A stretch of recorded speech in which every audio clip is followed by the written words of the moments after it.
ready to pop, and they're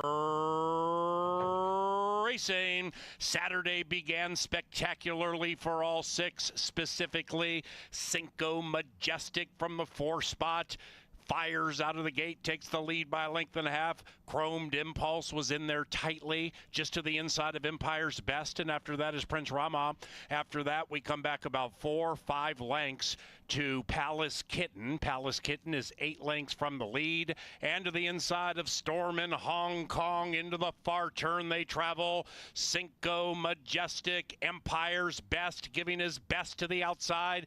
Empire's Best hooks up with Cinco Majestic, and they're locked in battle around about the quarter pole. 5 to the good of Chromed Impulse. Prince Rama 8 out of it, shoved on but running on. Then it's Palace Kitten and nothing from Storm in Hong Kong. Empire's Best puts those green blinkers in front and kicks clear. Empire's Best in ever widening 3, unless Prince Rama kicks it into gear and tries to run him down, but it's too late. Empire's Best gave his best, and everybody else had to settle for second best. 2, 3, 4 in race 1.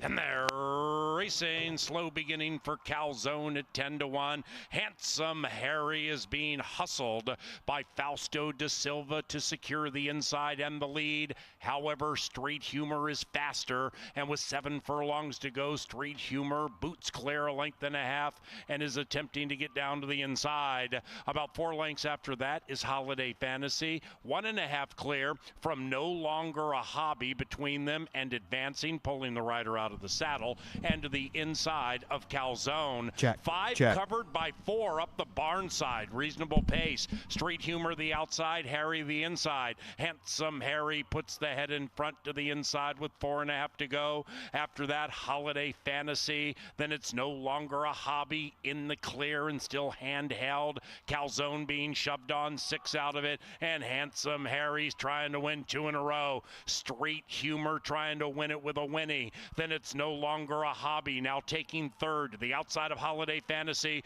Those 4 sardined and far clear from Calzone as they approach the top of the stretch. Harry and Humor have been beating each other up for a majority of the race with this speed battle. It's Handsome Harry to the inside. Outside of that, Street Humor and No Longer a Hobby looking to reap the benefits. Holiday Fantasy behind them. Handsome Harry looks darling. Handsome Harry kicks clear by 3. No Longer a Hobby with Holiday Fantasy trying to run down Handsome Harry, and it's Handsome Harry to win. 2-6-4 in race 2.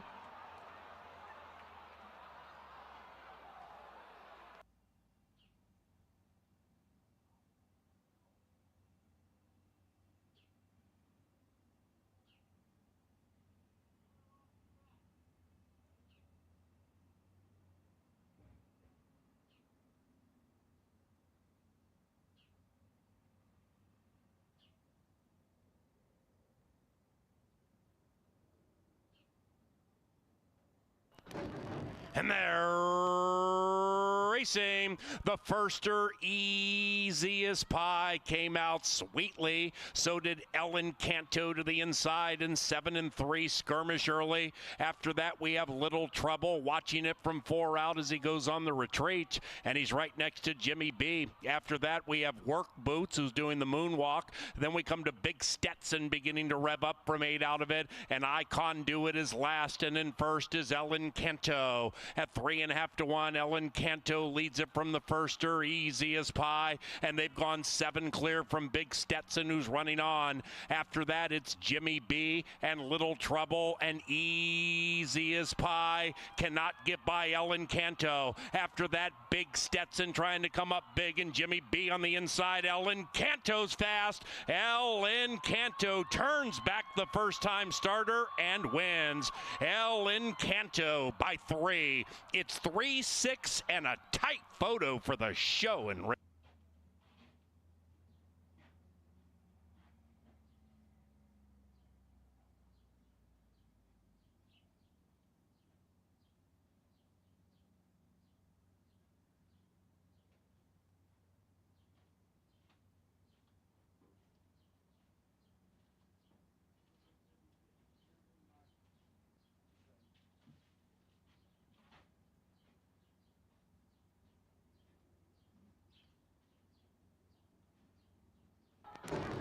and they're racing, and they've broken a line.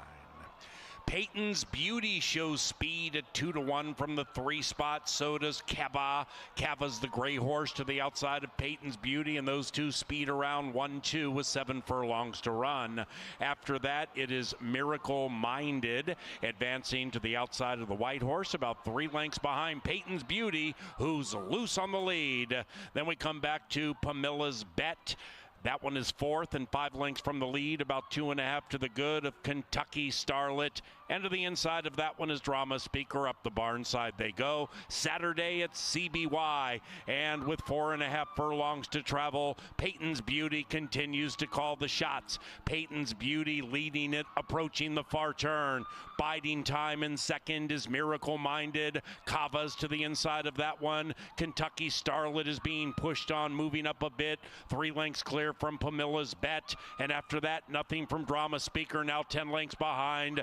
Peyton's Beauty still handheld and cruising. Kava lays second to the inside of Miracle Minded, who goes all in. Now Kentucky Starlet is getting more interested, just to the inside of the gray horse Kava, and nearly off the heels of Peyton's Beauty, and making a nice move is Kentucky Starlet into the final furlong. Peyton's Beauty trying to sail wire to wire, leading at 2.5. In second, Kentucky Starlet, then it's Kava. It's Peyton's Beauty taking them wire to wire.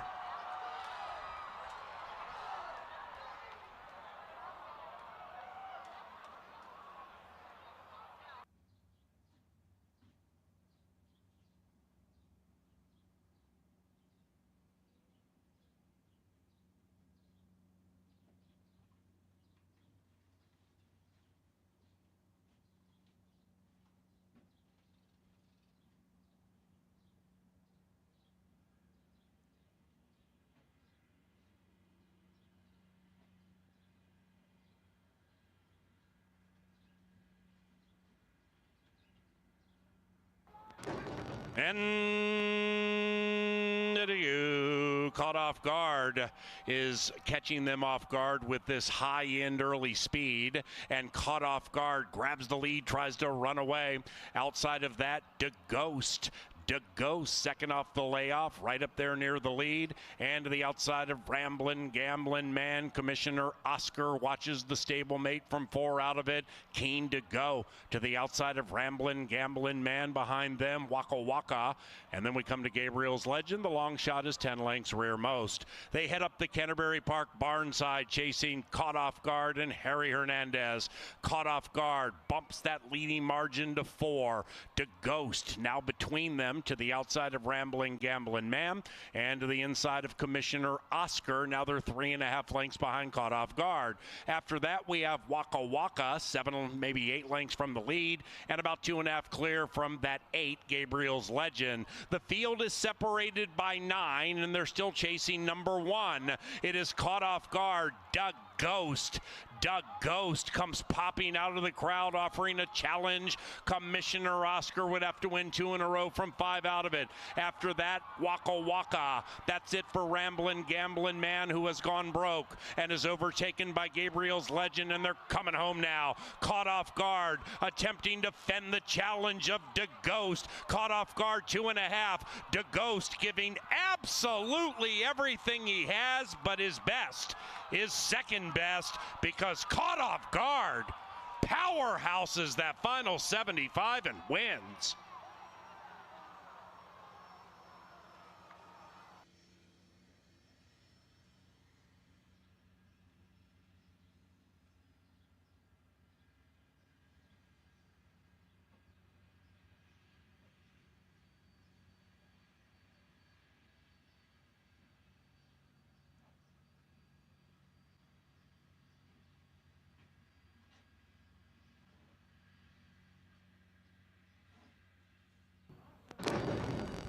And they're racing. Field sent on this 7 furlong journey. And from the 6th spot, Mr. Fabricator looks to win 4 in a row on the lead. Mr. Fabricator coyly gets down to the inside, leads it by 1. Outside of that, the gray Dual Monarchy offers a challenge as they link up with the backside. Then we come back to Sensical, 3rd, and about 2.5 lengths from the lead, and to the outside of Crocodile Hunter. Those 4 are separated by 3 and have gone about 6, maybe 7 clear from Triple Pass. They head into the far turn. We have a 2-prong pace battle. It is Mr. Fabricator to the inside of Dual Monarchy. Sensicles being pushed on, cutting into the margin, but having to work hard to do so. After that, Triple Pass beginning to run on fast. That 2 Triple Pass, 8 out of it, but coming on. And the one in last is Crocodile Hunter. 10 covers them round about the quarter pole, and Dual Monarchy at 3.5 to 1 with a keen turn of speed puts 5 on the field. Inside the final 250, they're chasing Dual Monarchy. Here comes Triple Pass to offer a challenge. Then it's Sensical. Triple Pass cuts the lead from a half to a neck to a nose, and there he goes. Triple Pass grinds out a win.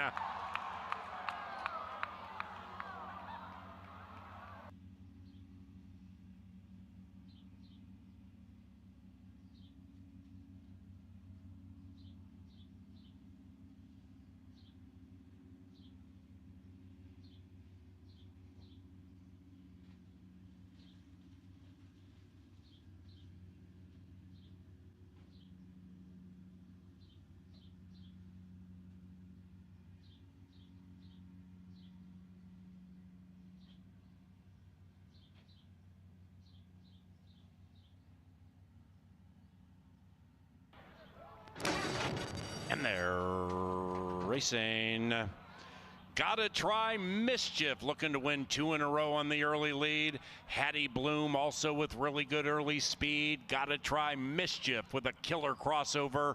Gets down to the inside speedily and opens up by 3. Up on the edge, assumes second to the outside of Hattie Bloom.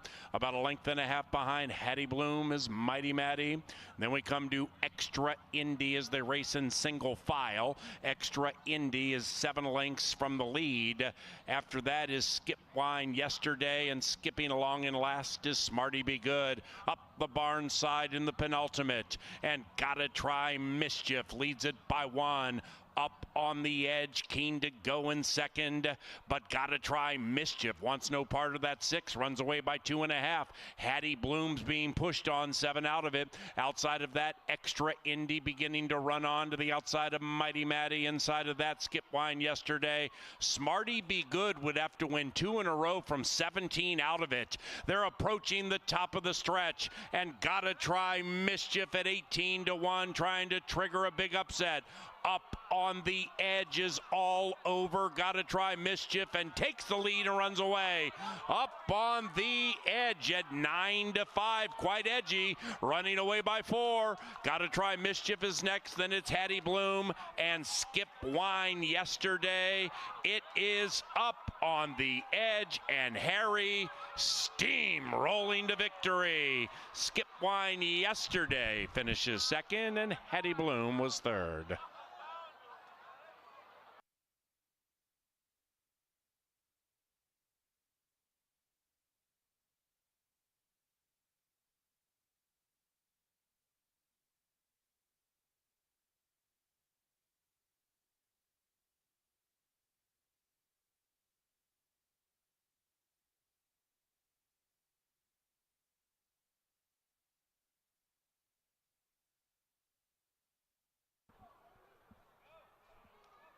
And they're racing in the lucky last. Slow beginning for Pepper and Mint. Great beginning for Matoli Princess. The firster has speed, as does She's Just Divine, who made the start. Between them is Meredith. Inside of that is Sue Revenge, 5 lengths from the lead. The rider's looking for a triple. After that, Take Charge, Lila, second last, and Pepper and Mint's about to pass that one. Covered by 8, approaching the top of the stretch. Matoli Princess leads the way at 7-1. A bunch of short prices for winners tonight. This one's 7-1, trying to lead them all the way. Matoli Princess leads it by 2.5 and came to run. Meredith lay second. Here comes Sue Revenge with a rush to the outside. Sue Revenge is on the move, and so is Pepper and Mint from last into the final football field. Matoli Princess, Sue Revenge, Sue Revenge, Sue Revenge.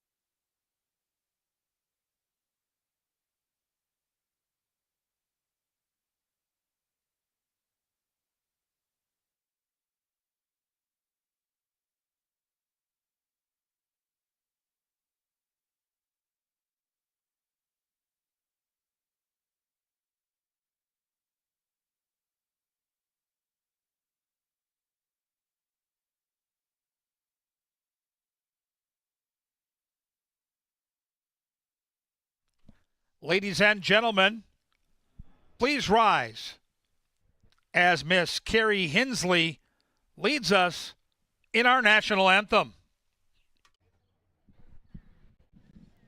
Oh, say, can you see by the dawn's early light what so proudly we hail at the twilight's last gleaming, whose broad stripes and bright stars through the perilous fight o'er the ramparts we watched, we're so gallantly streaming, and the rocket's red glare, the bombs bursting in air, gave proof through the night that our flag was still there.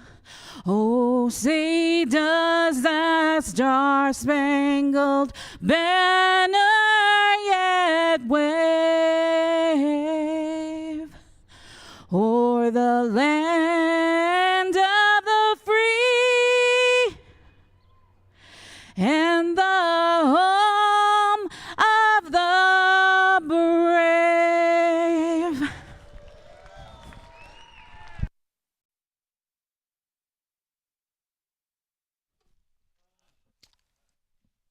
Good afternoon and welcome to racing from Canterbury Park here in beautiful Shakopee, Minnesota. where the main track is good and the turf course is yielding. Races 2 and 6 on that yielding turf course. Race 4, we are off the turf. And happy Father's Day to all the dads in attendance today. If you open up your programs, we'll go over the changes on today's 7-race card. Race 1 starts the early pick 4. Jockey change in the lid lifter. Number 1, Guillermo Rodriguez. Rodriguez rides number 1, Do Your Job, in the first. Race 2 starts the 50-cent pick 5. 10% takeout, lowest in the country. No changes in races 2 and race 3, both free and clear. Reminder, race 4, 5 furlongs on the main track. We are off the turf in race 4 only. A bevy of scratches. Take out number 3, A Rose and Wine. Take out the 4, Shacked Stateside. Take out the 5, Noel's Angel. And the 6, Miss Carmen Sibo. Off the turf in race 4, take out 3, 4, 5, and 6. And do note that in race 4, there is no show, no trifecta, and no superfecta. Show, trifecta, and super, they gone in race 4. In the 5th, the jockey change on number 3, Soundtrack. Make the jockey Victor Santiago. Santiago rides the 3, Soundtrack, in today's 5th.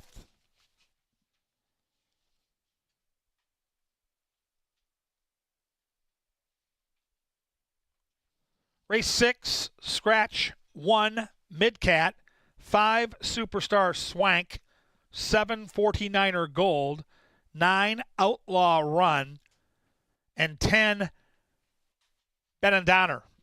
1, 5, 7, 9, and 10 are scratched, and we do remain on the turf in that 6th.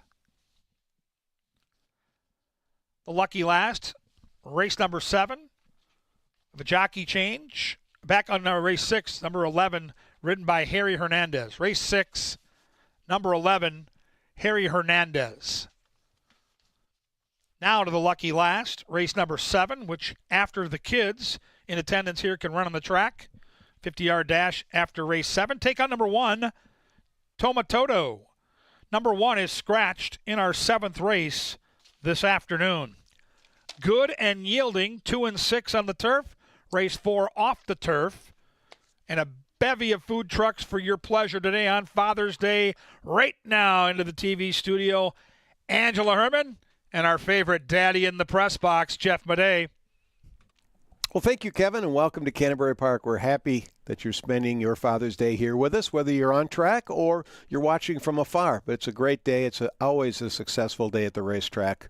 Win or lose, it's a lot of fun, and it's great to see the families here. And second and third generations. I mean, we've been here so long, Angela, at least I have, and I remember the kids being here who now are adults with their kids. So it is pretty cool to see that generational effect here at Canterbury Park on Father's Day, and we celebrate with food trucks. Yes, absolutely. We have lots of food trucks lined up for today. There you go. There's a couple. Whoa. There's a line. I got to Right cut out right into the front of that line somehow. Yeah, absolutely. This is inevitable. You know, we got a lot of food trucks today. Give yourself a little time if you want to go get some of this delicious food. You have a lot of options to choose from. These are just a couple that are outside on the apron. Now, there's going to be some back in the paddock, like you can see here. And there's, again, going to be quite a variety. So take a look around. Give yourself a little time to check out all of your options, because there is both lunch and dessert in some of these food trucks.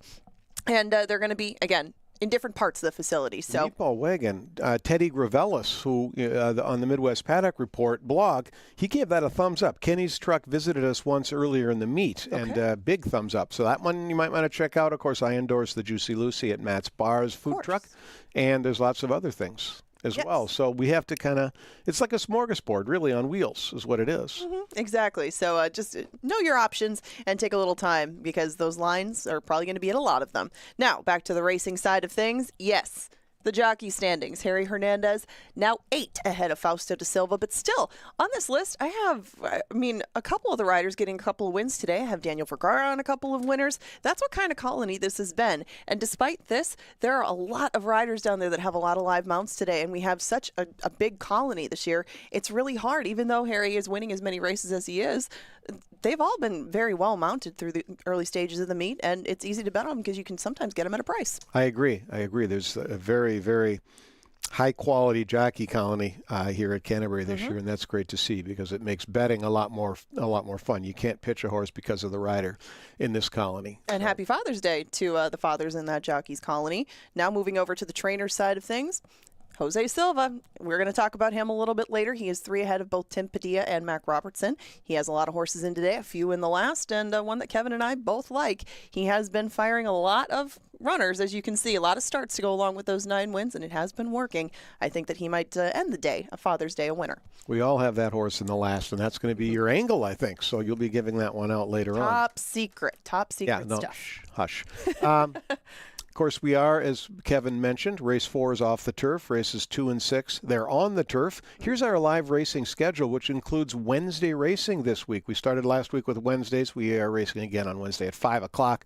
That's a fun night at the racetrack, so be sure to come out. And it's a 9-race card, too. A lot of racing action. Right. A lot of racing action on Wednesday. We've got Battle of the Barrels on Friday. We've got something new in the equation, that being the Battle of the Barrels. And it's going to be a unique concept because they are actually going to face off in battle as opposed to going one at a time, and you'll have to check that out just to see it for yourself. We'll have a little stick pony demonstration, but really to get the full effect of the Battle of the Barrels, you got to be there. Tickets still on sale at CanterburyPark.com. Now, Battle of the Barrels is not where things end on Friday because on Saturday, some of the finest turf horses we will see all season long are going to make their way to Canterbury. It's our biggest night of racing, the Northern Stars Turf Festival. We have 5 turf races. 3 of them are stakes. We've got some shippers from all over the Midwest. We've got our best local horses running on the turf for big money.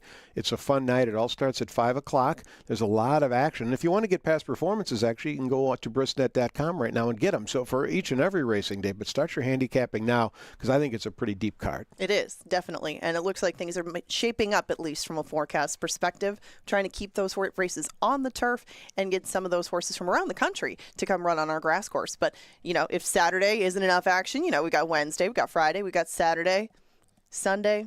Some dogs make their return to the races. The weird basset hounds are running here. They got weird feet and they got big floppy ears, and but it's fun. And families love it. That's another great family activity, and it's one of our biggest days. The dog races attract big crowds. So does racing, like Northern Stars Turf Festival Saturday. That'll be a big crowd. But the dogs bring out people too, and it's a way to introduce folks to the racetrack that maybe wouldn't come for any other reason. They get here for the dogs, they see the horses, and they fall in love with racing. Yeah, we try to be a little something for everybody. If racing isn't a passion of yours right now, it could be. If you come to the track enough and you really pick it up, there's a lot of us who maybe had lukewarm feelings about the track at one point, but now it is definitely more than a hobby. It is a passion. And if you want to come out and join us for any of these events, we have a lot going on for everybody, but it really is fun to be a part of the racing action, and that includes dog races this Sunday. That's right. The racetrack is the greatest place to just escape from real life. Come out here and have a good time. You use your brain to do some handicapping, construct wagers, watch, scream, yell. And today you can dine at some food trucks. But this is a great place to be, and that's why we are really thrilled to have everybody here. And you have a chance to make a lot of money playing the 50-cent Pick 5. Yes, you do, because we have a 10% takeout Pick 5 that starts in the second. That 10% takeout means we take a little bit less. A lot more goes back into the payouts, and that 50-cent Pick 5 again starts in race number 2. Kevin will talk a little bit more about it. I'll talk a little bit more about it. We've both put a ticket together. And again, it's in the second. If you've never tried a Pick 5, you pick the winners of races 2 through 6. Take note of the changes and everything like that. You can use a lot of horses. You can use one horse in each race. Totally up to you. But it's a great bang for your buck, and it starts in the second. Great. If you have questions about that, stop by the Information Center on track level. Jumpin' Jim Bastier's down there, or we've got Chris up on third level at the Information Center there. They can help you with your Pick 5s if you need some instructions on how to actually construct that ticket or what it might cost. Now, if you're looking for winners for that Pick 5, here's what you're going to want to do. You're going to want to head down to the paddock, because up next is Today at the Races. It's brought to you by Touchdown Tile. It features Kevin Gorg and our announcer, Paul Allen. They'll go through each and every race, bring a sharp pencil, write it down, and head to the windows. Thanks for joining us today. Best of luck.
Hey, welcome to Canterbury Park. A happy Sunday to everybody, and to all you dads, a very happy Father's Day from Kevin Gorg and yours truly. A round of applause for all the dads. How about them dads? And the moms who play roles of dads. And a round of applause for you, too, because that's very prevalent on days like this, in my estimation, also. And we welcome you to Canterbury Park with Kevin Gorg. I'm Paul Allen.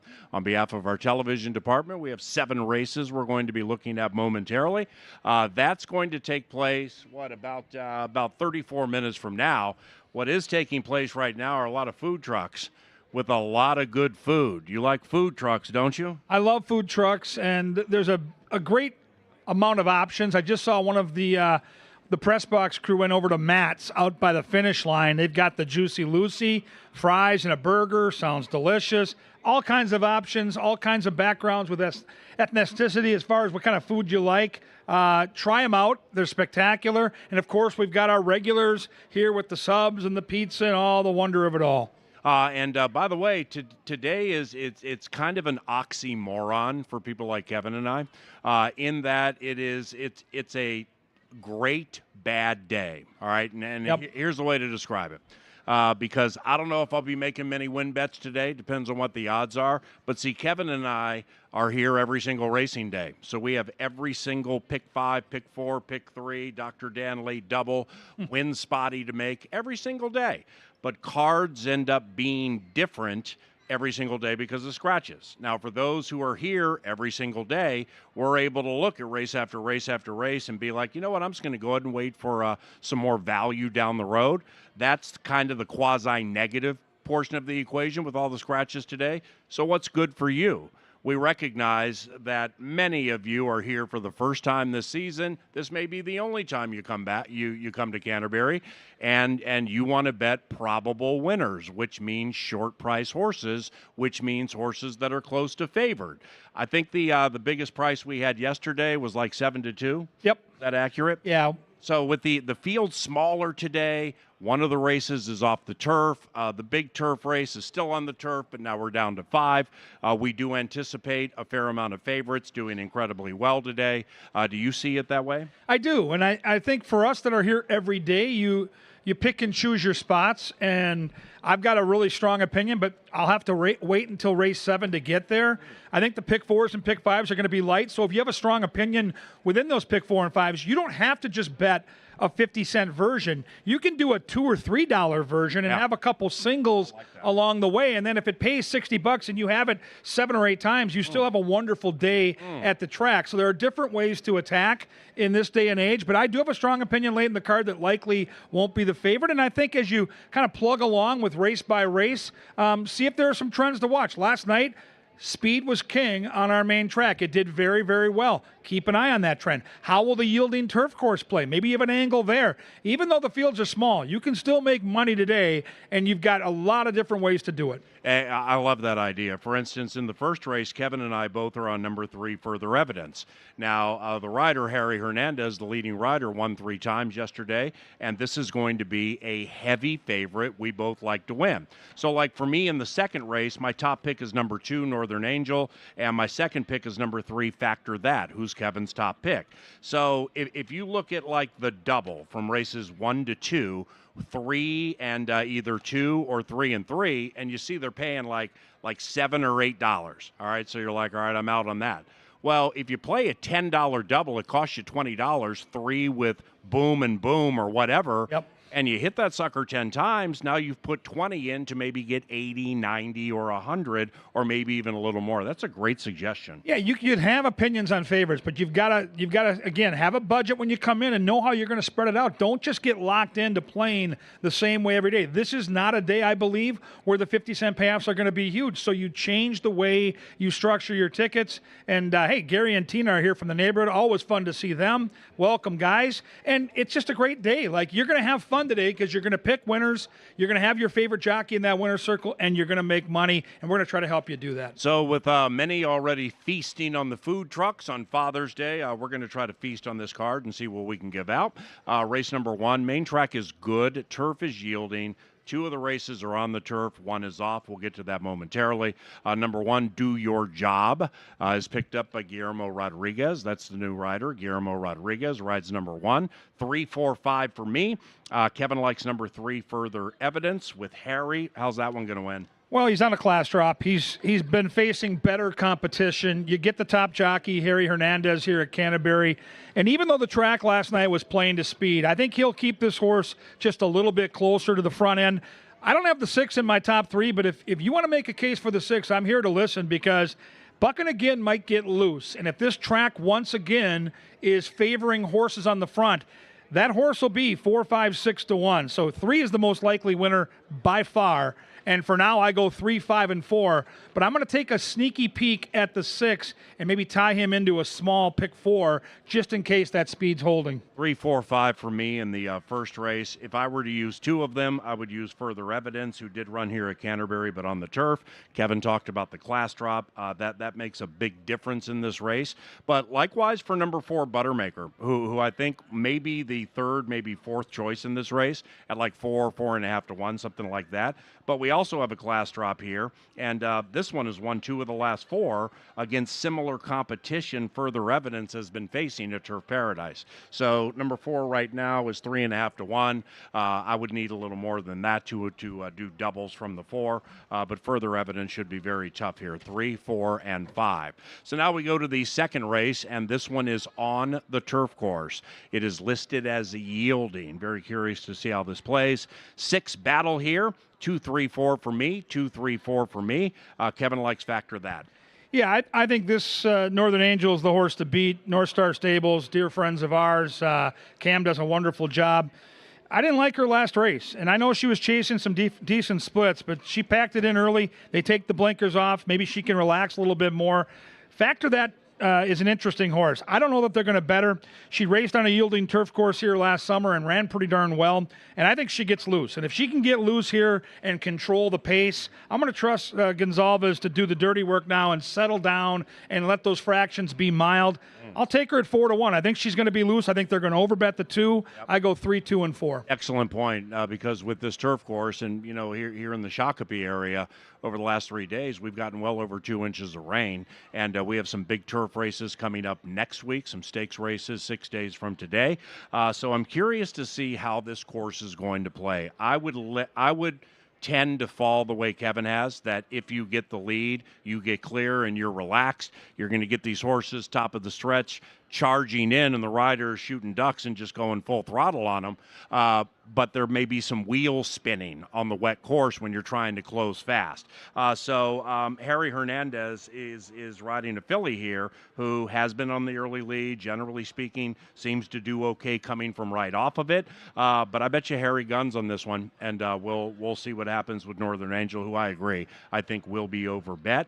Factor That's the one to beat. 2, 3, 4 for me. Baby Doll Peach, second off a layoff, by the way. Joel Burnt won a race yesterday. That barn is sitting on a lot of victories coming up here over the next month, and Baby Doll Peach could be the next one because that one has turf experience. 2, 3, 4. Race number 2. To the third race, and we have no scratches or rider changes here. I took number 4, Raven's Quest, as did Kevin. Number 6, Mia Baby, had to grind away to get a victory last time, so Mia Baby is very sharp. Then you got Sweet Amy on the inside. This looks like, I don't know, an exacta that pays maybe $6, $7. Yeah, I just don't see enough speed in the race to challenge Raven's Quest early. I think De Silva is going to have the run of the race. I respect Mia Baby a lot. I bet her last time. I touted her last time. She ran wonderfully. I just look at a bunch of horses that like to sit just off the pace, and I see Raven's Quest coming off that super tough race against Laconia, and she's going to be right out in the front. She's come back from that race with a brilliant workout, 47 and 2 breezing. So everything I look for, I see in Raven's Quest, and she might not be favored. I think she ends up going favored, but Mia Baby's the morning line favorite, so I like this 4 a lot. I go 4, 1, and 6. I'm with Kevin here, not only on the speed angle, but these are claimers, and $10,000 claimers, that's a fair investment if you're buying a horse and changing barns and starting with a new ownership group, but it still is a relatively low-level claimer, which means they don't generally race, work, race. For Jose Silva Jr. to put a work in this horse indicates the mare is super sharp right now, in my opinion. And I'm going to bet Raven's Quest to win if I can get 2-1 or higher. I happen to like her a lot, and we'll single her in the pick 5. It's 4-6-1 for me. Now, race number 4 is off the turf, okay? It's on the main track. Race 4 off the turf, main track. And this begins the pick 4 on the final 4 live races today. In this one, take out numbers 3, 4, 5, and 6. All right, 3, 4, 5, and 6 are out of this race. Also out, show wagering, trifecta wagering, superfecta. I'm just going to zip fast through it, 7-2-1. Yeah, I'm going to go 8, 7, and 2. The 7 has defeated the 8 the last 2 times they've gone head-to-head, but the race shape today favors the 8 getting loose, so I'm going to go 8-7 and key in on that one. We head to the 5th race, and in this one, number 3, Soundtrack, is picked up by Victor Santiago. Santiago rides number 3, Soundtrack. Competitive race here, 6-5-2 for me. Kevin took number 5, Call 'Em All. That could be the favorite. 6 could be the favorite in here. I think on speed dial's going to get a fair amount of action, but nevertheless, I go 6-5-2. Why do you like number 5, Call 'Em All? Well, I like the class edge here. This horse has been facing really tough allowance company in Chicago and had an excuse last time. If you go back and watch that race, she was very tardy leaving the gate. We've got a little breather now where they've given the horse some time to recover. It's a month and a half. The go-to rider in the barn, Harry Hernandez, shows up. I don't think she'll get the lead. I don't think she'll be too far back. I think the lead belongs to the 6. I think it's a 2-horse race. In my opinion, it's either going to be 5-6 or 6-5. So right now I've got it 5, 6, and 4 PA. Yeah, I'm completely with you on that. And really, the separator here for me is because Call 'Em All is 4, Red Regret is 3. So Red Regret, the 6, just started racing. And when you're able, no matter the class level, to win in your first start, that indicates you have some form of ability. So now you come back against $15,000 claimers. Call 'Em All has 2 wins in 4 seconds and has made $75,000. However, if you look at the Minnesotan throughout the body of her work, she's never beaten open company. She's only beaten Minnesota breds. She faces open company here, including the Floridian outside of her, who I happen to like quite a bit. I take it 6, 5, and 2. I will be making a win bet on number 6 if I can get 2.5-1 or higher. Quite honestly, I don't think there's any chance at that, but we'll consider maybe using 1 or 2 Siamusi in the pick 5. But race number 6, this one stays on the turf. So we stay on what is currently a yielding turf here, despite the scratches of numbers 1, 5, 7, 9, 10. 1, 5, 7, 9, 10 are out of race number 6. And number 11 is picked up by Harry Hernandez. Hernandez picks up number 11, Double Echo. That's a Double Echo can run a little bit. That's a nice jockey to put on Double Echo at big prices late in this card. Yeah, Double Echo kind of is the X factor in the race because there isn't a ton of speed to go with my top selection, Victorious Vanda, who I thought might get the front, but now you put Harry on Double Echo, and I think he will be a pace factor. I think the 2 is going to be a significant favorite here. The buyer speed figures kind of tower over this bunch. But I was worried again that horse might be too far back on a yielding turf course where we'll see if you can make up ground. Yep. I think the 3 is going to be out there forward, get a real comfortable trip. I trust G-Rod to put her into the race. 2 is the horse to beat. And then 6, Mendelssohn Joy, to me, is super sneaky. 4 tries on our turf, never worse than 3rd, and he'll be a price. Mendelssohn Joy will be a price. I go 3, 6, and 2. Yeah, Patrick Fields, the trainer, does good work with limited stock. Chapel friend of ours, and also horse training friend of ours, and he tells me that the Mendelssohn Joy's training quite well. So take that for what it's worth. I'm going to take number 2, Dr. Storm, and here's the deal. Yesterday there was a horse that ran named, I believe, Up on the Edge, where Kevin and I, in that horse's previous start at 11-1, we both shipped in the green and black chips and got a perfect trip from the queue and just came up short. Same thing for me with Dr. Storm. I picked and bet Dr. Storm last time, went back and watched the race over and over, lost by about that much a neck.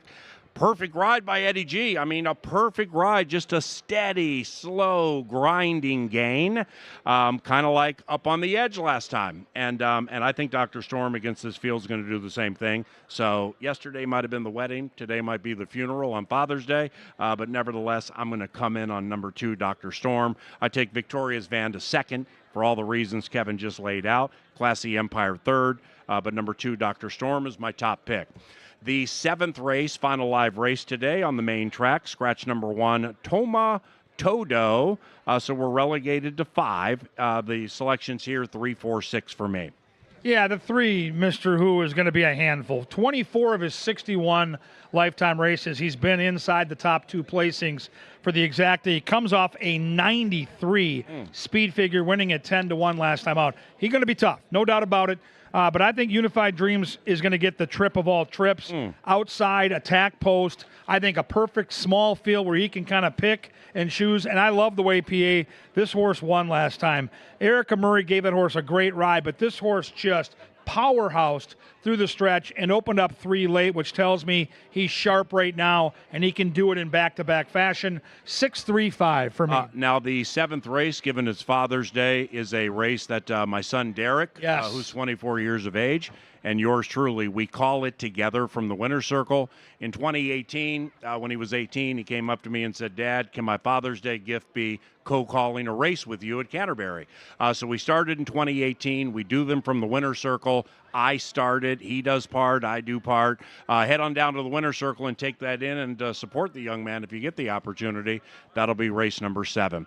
Before we depart, next Saturday is a race card that Kevin has started handicapping now. I'll get into it tomorrow or Tuesday. Very big day at Canterbury. It's the Northern Stars Turf Festival with the Lady Canterbury. You got the Canterbury Derby in there. Really, really nice racing coming Saturday, right? Yeah, and the weather forecast, we like to look ahead because these races are so important to our calendar here at Canterbury. The weather forecast next weekend looks spectacular. Very likely we're going to be on the turf with big fields and big betting opportunities. They came up really good. Larry Ravelli, one of the top trainers in the Midwest, shipping a bunch of horses up here. Big fields, turf racing next Saturday. Make plans to be here. If you love to play the horses and you want to make a little money, next Saturday is one of the best betting race cards of the year, 5 o'clock next Saturday. And we have settled into our 3-day-a-week racing schedule, where if you make a lot of money today, come back Wednesday. We race Wednesdays at 5 o'clock. It probably is, from a value standpoint, when our fields are requisite size. It's absolutely the day of the week that the nation bets us most largely. Where the pools are the biggest, that means the most comes back to you. And you know what? That despite going to 3 racing days a week, cutting purses and stuff like that, you know, we learned this during the pandemic when we were here 4 days a week, Monday, Tuesday, Wednesday, Thursday, wearing our masks, no fans here. But we saw the nation, you know, because there wasn't anything to do when everybody was quarantined. People would watch horse racing, then they would be like, hey, that track has a nice turf course. Boy, the TV presentation is really cool, too. I think the guy in the paddock works with the Wild. I think the guy calling the races works with the Vikes. And a lot of people came in on us in 2020, and a lot of those big players have stayed. Yeah, last Wednesday's a perfect example. Our on-track crowd was a little light, but it's one of the biggest betting days of the year, and people are out there watching. I had some friends that were in Las Vegas. They walked into the sports book in Canterbury. It was on one of the featured TVs at Caesar's Palace. So it's a really fun day for all of us because I think we have the edge. We're here on a regular basis. Even our fans know the jockeys, know the trainers, and when the average guy out at the sports book in Vegas or playing us out in New York or California at the simulcast spot looks at our card, we have a distinct edge over them. And in horse racing, it matters. You're not playing the house. You're playing the other bettors. It's pari-mutuel wagering. So these Wednesdays are a really sneaky good night to come out to the track and have an edge when 80% of the money is literally coming from out of state, and you're here at Canterbury knowing what you know. So kind of tab that for later this summer. I think it's a great opportunity for our fans here in-house. Happy Father's Day, brother. Happy Father's Day, PA. Love you very much, bud. You too. Go Sam Burns. Happy Father's Day, everybody. Thanks for coming out to Canterbury. Enjoy the food trucks, and best of luck today, okay? For Kevin, I'm Paul. God bless you, and have a wonderful day. Great opportunity. All the money comes from out of state. all Lots. of it. So we have a huge edge. And If you're playing the pick fours and five.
3 minutes to race time. We at Canterbury on this Father's Day welcome our featured groups. They include the Barch Reuter Father's Day, those here with the Sampson family, Janet's birthday, a celebration of life for Dorothy Peltier, and the Dewey Group. Welcome to Canterbury Park.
Race time in about a minute. Racing at Canterbury is provided in part by Apple Autos, Maker's Mark, Tri-State Bobcat, Jim Beam, Minnesota Lottery, John Deere, Anheuser-Busch, Quick Trip, Pepsi, and the first is courtesy of Loeffler. They're approaching the gate.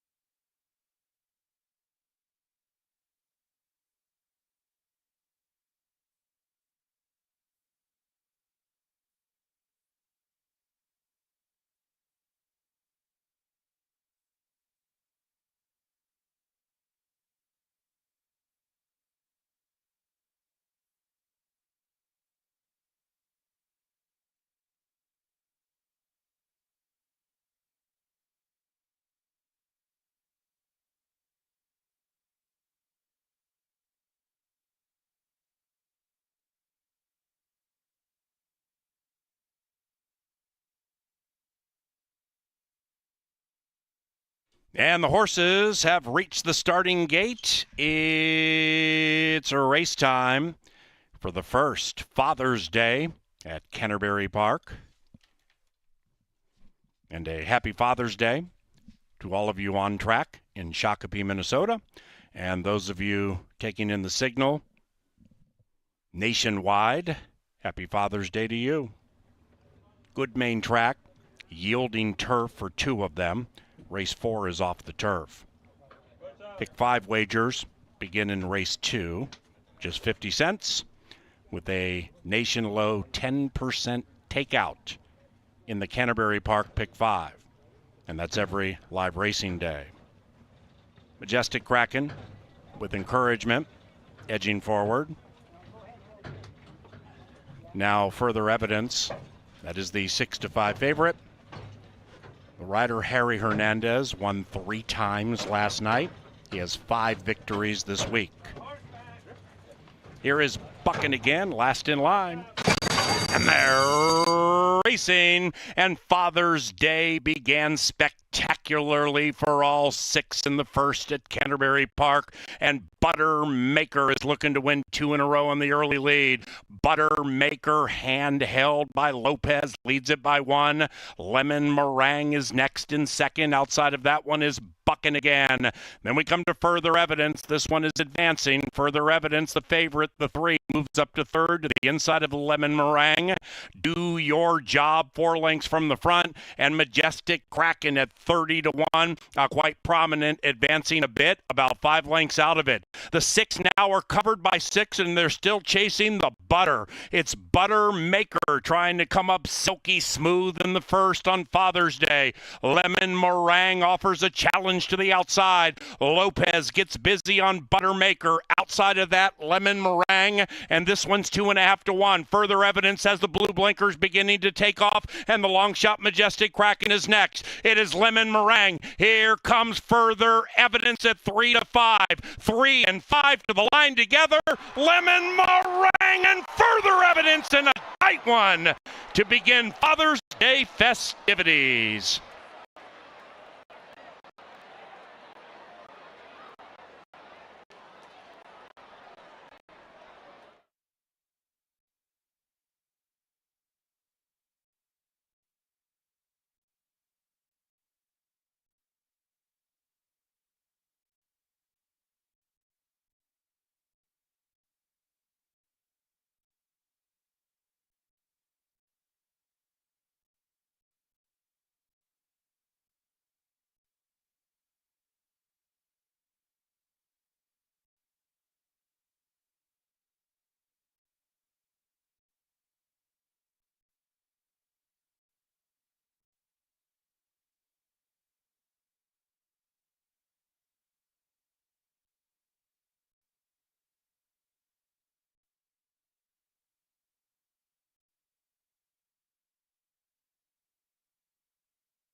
Photo finish from the first, and 2 claims to be shared. Photo finish and 2 claims. First, the result of the photo shows the winner is number 3. Further evidence, and Harry. 5. Tough luck second. Buttermaker, Majestic Kraken, 3-5-4-2. The winner, further evidence, was claimed and is Shifting Barnes after a $7,500 purchase, winning a 3-way shake. For further evidence, trainer Isaiah Ortiz, the owners Jeff Jacobs and Dave Colon. Further evidence claimed for $7,500, Ortiz, Jacobs, Colon, and the runner-up, Lemon Meringue, claimed for $7,500 by trainer Tony Rangsdorf for Bold North Racing. Lemon Meringue shifts Barnes. Rangsdorf, Bold North. The first race is official. Race number 2 is on the Canterbury Park turf course. Our rail is at 20 feet, and the course is listed as yielding. Race 2, yielding turf course. Pick 5 wagering. 25 minutes from now. Large crowd at Canterbury today. Be patient with your fellow patrons. Please make your wagers on all Canterbury races as far in advance as possible. Take note, we have food trucks all throughout the racetrack. And most importantly, enjoy your stay at Canterbury Park.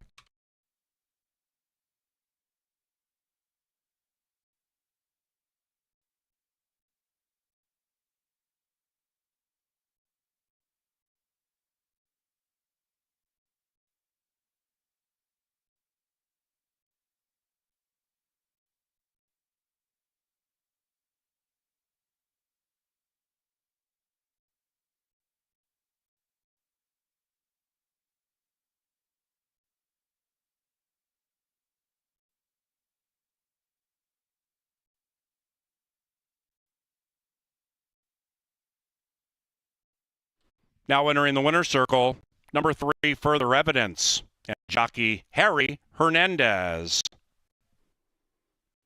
The winning owners. First, the winning trainer. The winning trainer, Esteban Martinez. And the winning owners, Brent Stapley, Kelly Hatch, and Tamara Anderson. Race 2 is courtesy of Appellados, the official vehicle supplier of Canterbury Park, and Comcast Xfinity and xfinitymobile.com.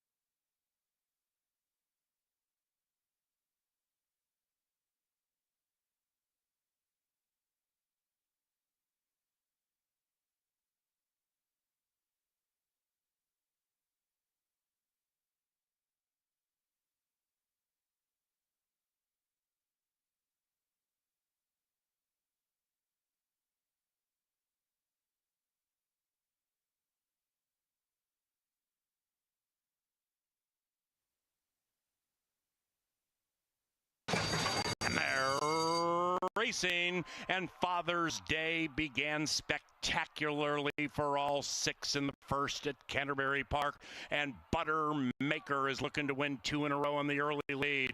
Buttermaker, handheld by Lopez, leads it by 1. Lemon Meringue is next in second. Outside of that one is Bucking again. Then we come to Further Evidence. This one is advancing. Further Evidence, the favorite, the 3, moves up to third to the inside of Lemon Meringue. Do Your Job, 4 lengths from the front, and Majestic Kraken at 30 to 1, quite prominent, advancing a bit, about 5 lengths out of it. The 6 now are covered by 6, and they're still chasing the Butter. It's Buttermaker trying to come up silky smooth in the first on Father's Day. Lemon Meringue offers a challenge to the outside. Lopez gets busy on Buttermaker. Outside of that, Lemon Meringue, and this one's 2.5 to 1. Further Evidence has the blue blinkers beginning to take off, and the long shot Majestic Kraken is next. It is Lemon Meringue. Here comes Further Evidence at 3 to 5. 3 and 5 to the line together. Lemon Meringue and Further Evidence in a tight one to begin Father's Day festivities.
We're 14 minutes away from race number 2. And in this second race, we start our 50-cent pick 5. Remember, that's a 10% takeout wager. The pick 5 starts in this upcoming second race in 14 minutes. I'm going to go through my ticket very, very quickly. Just 2 and 6 for me to start off in this one. I have I'm So Funny on top. I'm So Funny is a bit of a reach, but she does come from connections that have brought in some prices when they try them on the turf for the first time. 6-1 and 13-1 to be exact. I know it's a small sample, but I was going to take a shot in a field that I thought collectively might do better with a race behind them. So just 2 and 6 for me. I will go 1 and 4 in the next leg. Sweet Amy and Raven's Quest. They're going to be a popular pair on a lot of tickets, but they make sense from on the pace. Now, remember, the fourth race is off the turf. Races 2 and 6 will be on. Race 4 is off the turf. I have just 2 and 8 in there. I'm going to try to beat what I think will be the favorite and In the Vault. Not going to be easy, but Bold Intention is very, very quick on the outside. I have 3 of them in the next leg of it, 1, 3, and 6. On Speed Dial, my top choice in there, but I did take a couple of other Speedy Fillies in there. Soundtrack and Red Regret probably won't be too far off anything with on Speed Dial. Now, 3 and 11 will close out this ticket. This was a bit of a change. Victorious Vanda was always my second choice, but with this one coming off the turf, Double Echo, trying to make 2 in a row, likes this dirt, obviously, an awful lot, and Harry Hernandez picks up the mount in the 6th. Now, that's my pick 5 ticket, but for Kevin's pick 5 ticket and more thoughts on race number 2, he's down in the paddock. Yeah, thank you very much, Angela. We got a great crowd, as you can see behind me here on track. Make sure today, if you don't like the lines, you stop by the info centers on levels 1 and 3 and get hooked up with the First Bet app. While you're on the property of Canterbury, you can deposit money, you can make bets, and you can take the money out as soon as the races are over. It saves you a bundle of time. Try that First Bet app. Let's handicap together. For race number 2, we are on the lawn. It is yielding, and number 1 is Berry. De Silva gets the call for Tony Rengsdorf. This horse loves the Canterbury Park turf course. 7 for 9 in the top 3 for Berry.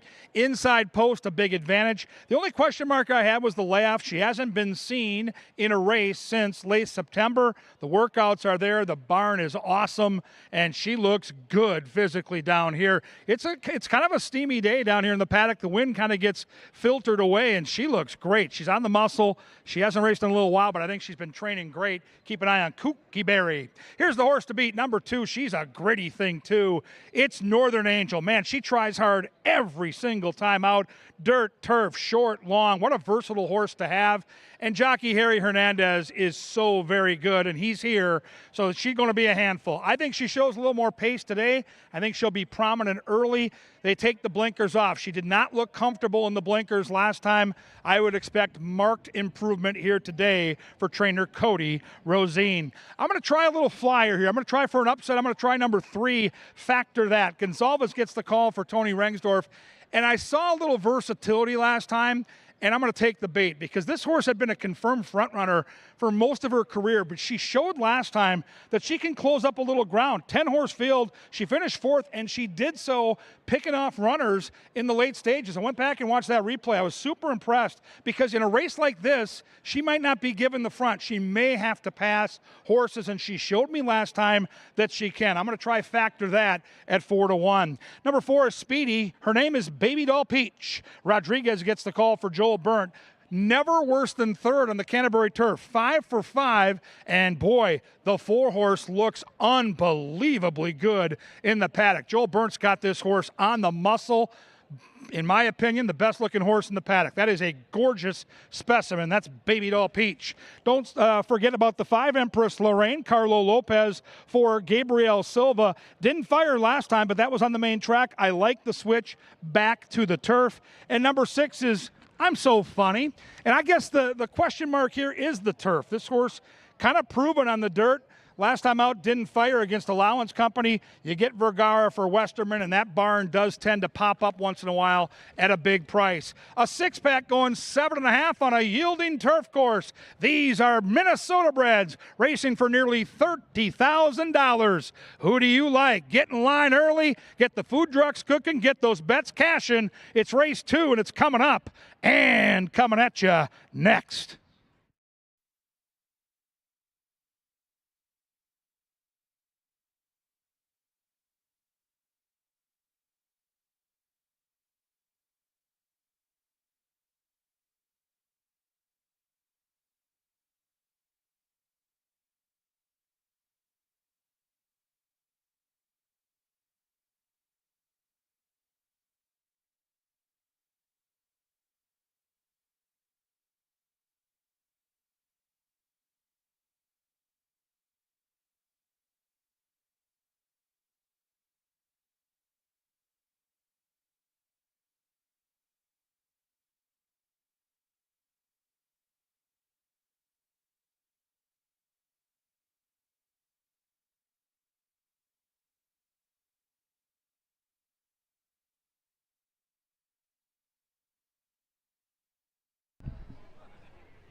Canterbury Park bugler Lynn Dykert. Happy Father's Day, Lynn. Happy Father's Day, bud. He brings them onto the track, which now is listed as fast. Main track fast for the second race, but this is a turf race and it's still yielding. So fast main track for the third, yielding turf for the second, which takes off in 6 minutes.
Hello from the Winter Circle. Hope everybody is enjoying their Father's Day. If you'll take a look out here, we had talked about barrel racing and the Battle of the Barrels coming on Friday. We're going to have a live demonstration. We have 3 stick pony riders out here, Ellie, Eleanor, and Savannah. And they are going to be showing us how it's done out here on the track. Now, this is not what the Battle of the Barrels is going to look like. They're going to be going head to head. So if we'll have our first stick rider take your spot, Savannah, you go right ahead and show them how it's done. As you can see, she's going to loop around the barrels, and the fastest of our 3 barrel riders is going to get a $50 gift card from Luro Boots and tickets to the Battle of the Barrels next Friday. Well done. Now that's how it's done. Ellie and Eleanor, take your shot. Eleanor is up next. This is the ultimate test of speed, precision, and nerves of steel as the region's best cowgirls compete in a head-to-head competition for $10,000 in prize money. Good job, Eleanor. And Ellie, whenever you're ready, head around those barrels, girl. Remember, this is on June 20th, and festivities begin at 6 p.m. Tickets are just $10. If you want to see some of this live, head out to CanterburyPark.com. Get your tickets today. That's on June 20th. Good job. Give a big round of applause to our barrel racers. They did a wonderful job. The Battle of the Barrels is coming on Friday. Get your tickets today.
And the horses are approaching the starting gate.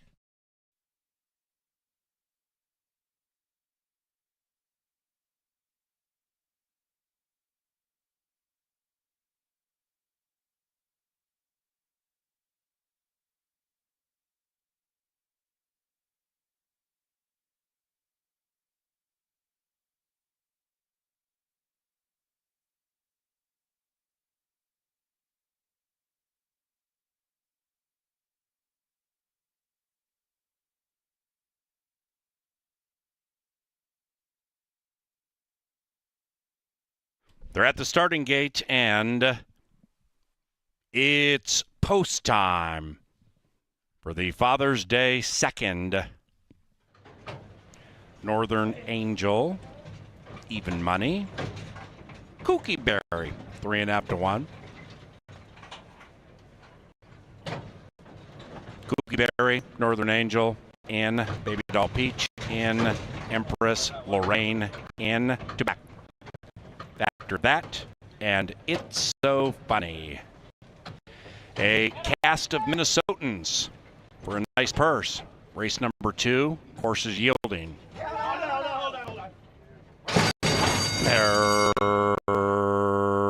Racing.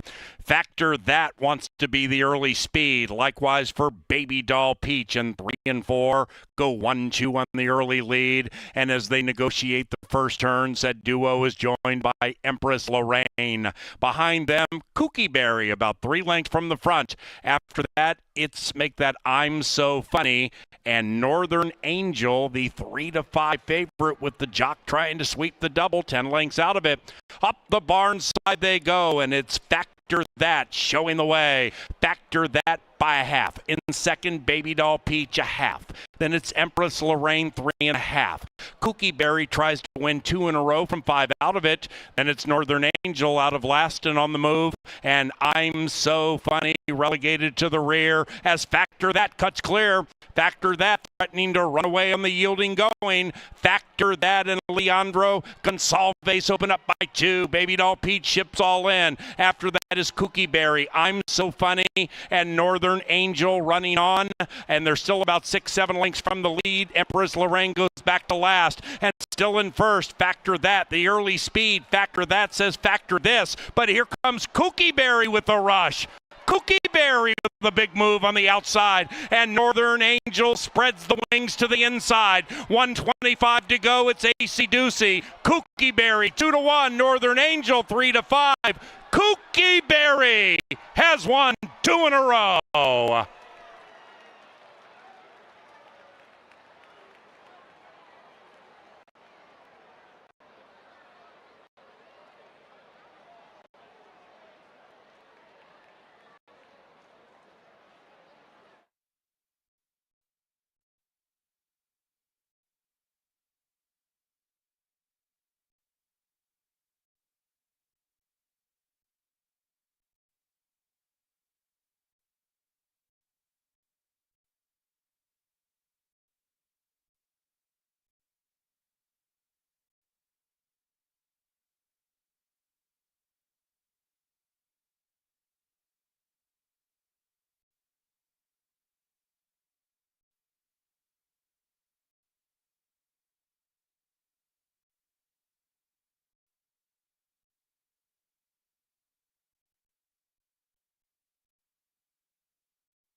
Race number 2 is official. First double, 3-1, $13.20. Race number 3 on a fast main track. No scratches. The third race is provided by Anheuser-Busch. For every 16-ounce can of Budweiser purchased here at Canterbury, $1 is donated to the Folds of Honor Foundation. That's a group supporting the families of America's fallen and disabled veterans and first responders. Thank you, Budweiser. Also, horsemen, you'll see there is a bell in the winner's circle. If you ring that bell, at least $100 heads to the Canterbury Park Chaplaincy Backside Foundation, benefiting grooms and others who execute their toil on the backside. It's on TV monitors and the big screen now. If you are so inclined to ring that bell, on behalf of the backside, we thank you greatly. And head to the bookkeeper's office if you do to fill out the paperwork.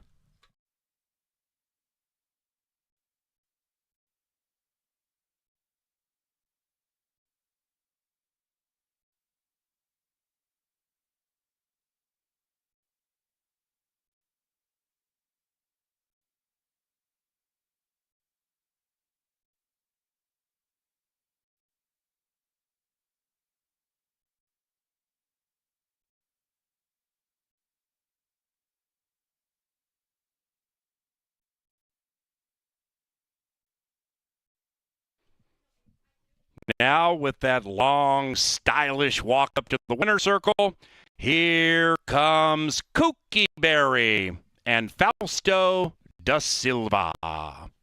Kooky Berry is owned by Winchester Place Thoroughbreds, who also bred the mare in Minnesota. Kooky Berry is a 5-year-old bay daughter of Runaway and Hyde out of Naomi Ridge Esquire. The winning trainer, Tony Rengstorff. Behold, Kooky Berry.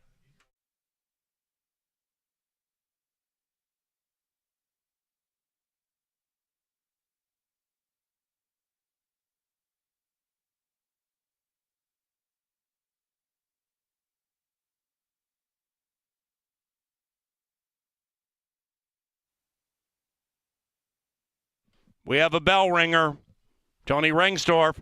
Thank you. Thank you, bud. At least $100 to the Canterbury Park Chaplaincy Backside Foundation on behalf of Rengstorff Racing.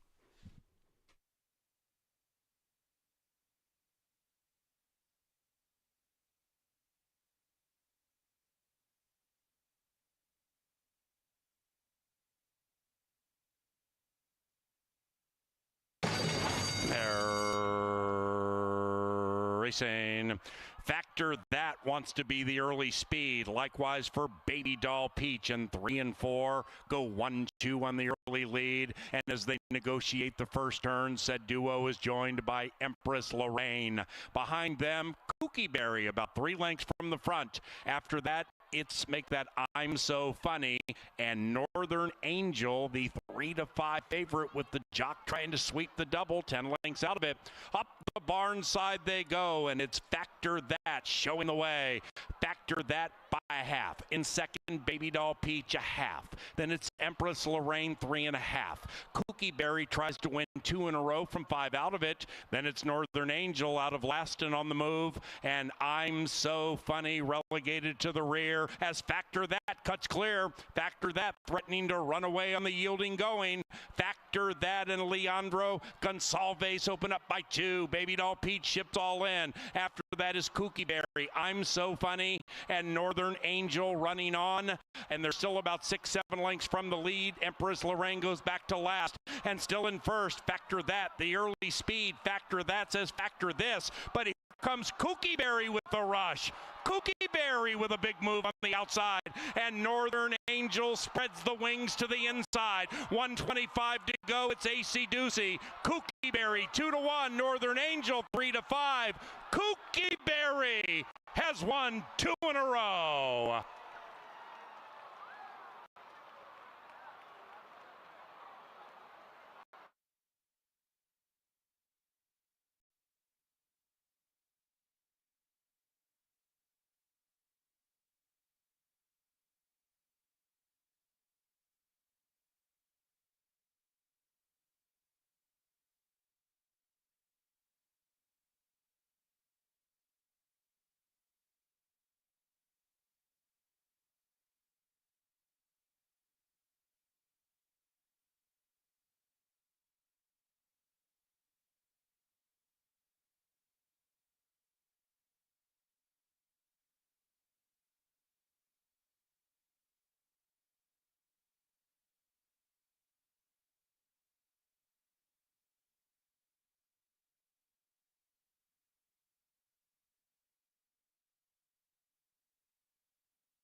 to the paddock for race number 3. We're 13 minutes away. And we're on the dirt again. We'll move back to the main course, go 6 furlongs for this. Fillies and mares will come out to play for a $10,000 claimer. And it looks like right now your favorite is on the inside. That's Sweet Amy. Sweet Amy is not in here for a tag. She's in here for the waiver tag. So Sweet Amy gets in a kind of a free run. She hasn't been out since February, but this filly was last seen at Turfway Park in Kentucky. Some tough leagues to try to cut your teeth with claimers, but Sweet Amy was doing that on a synthetic track as well. That's where she's done a lot of her running in her career.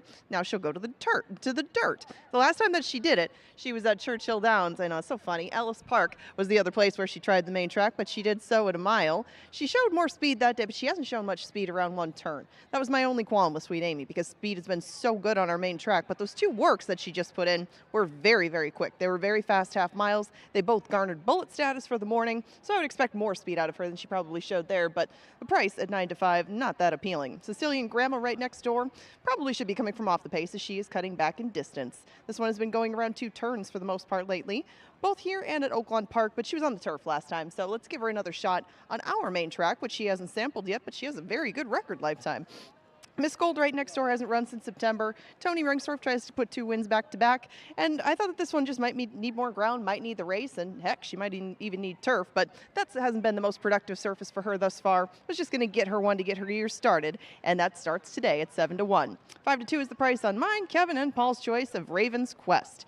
This will be her second start off the claim, and Jose Silva Jr. is just as good second off the claim as he is first time around, 19 for his last 75. But Raven's Quest didn't get to use her speed and get the lead last time. She had to fight awfully hard. It didn't work. Laconia put that field away by about 7 lengths that afternoon, but Raven's Quest still held on pretty gamely for third. Unrivaled Queen ran great in second, and Raven's Quest might be a good yardstick, you would say, for a horse that's running a little bit later in the card and in the vault. Smooching right next door needs to turn things around, but she gets a bit of a class drop to try to get back on the winning track, and she has won quite a bit. I mean, she's 5 for 13 lifetime, and she reeled off 2 in a row when she left Turf Paradise, but Smooching hasn't carried that form up here, but she was in against a pretty tough bunch, including Laconia, as I talked before. She has to turn the tables on Raven's Quest, but it's very possible in here, and she is a very much more appealing 5 to 1.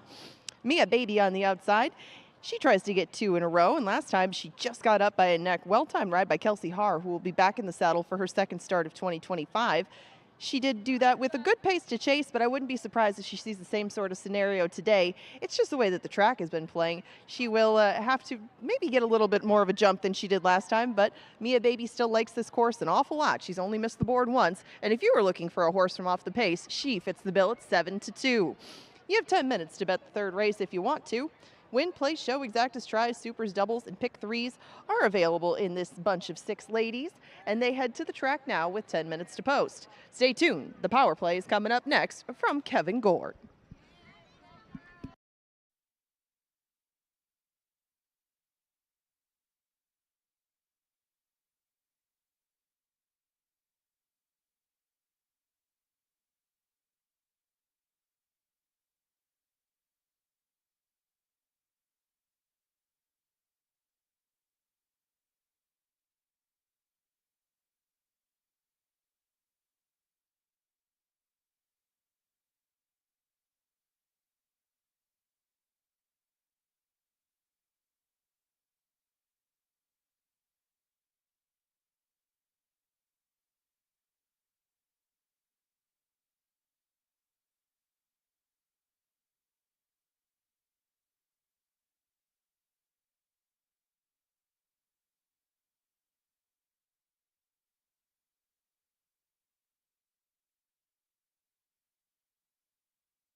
And the horses are coming onto the track for this afternoon's third race. The main track now listed at fast.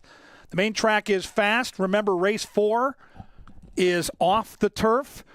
Race 6 is on a yielding turf course when placing your horizontal wagers. Race number 3 on Father's Day, ready to rock at the gate in 7 minutes.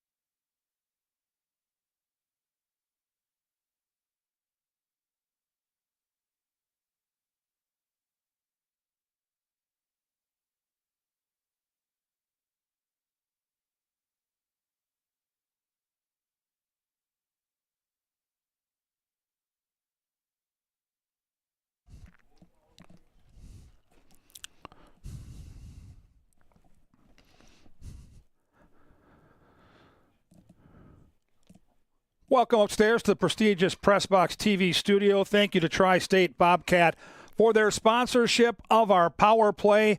We've been rocking and rolling all year, trying to isolate on one horse every card. We can go all in. You're going to have to wait around today, Dad, but be patient on Father's Day because in the last race, I've got a horse I really like today. Number 6, Unified Dreams in race 7.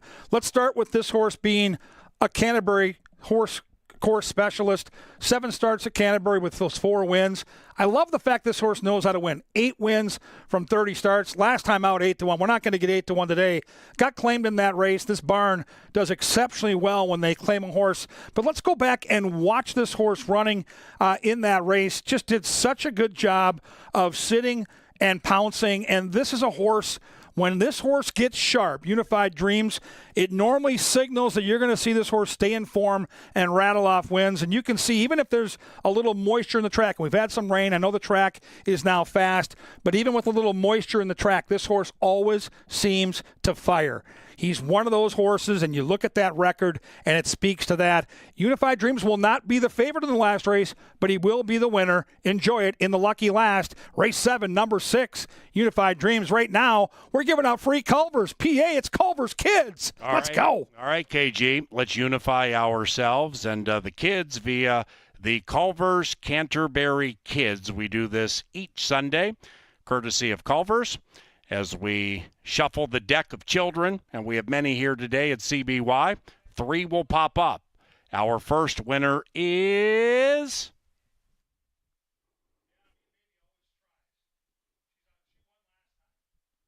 Boom.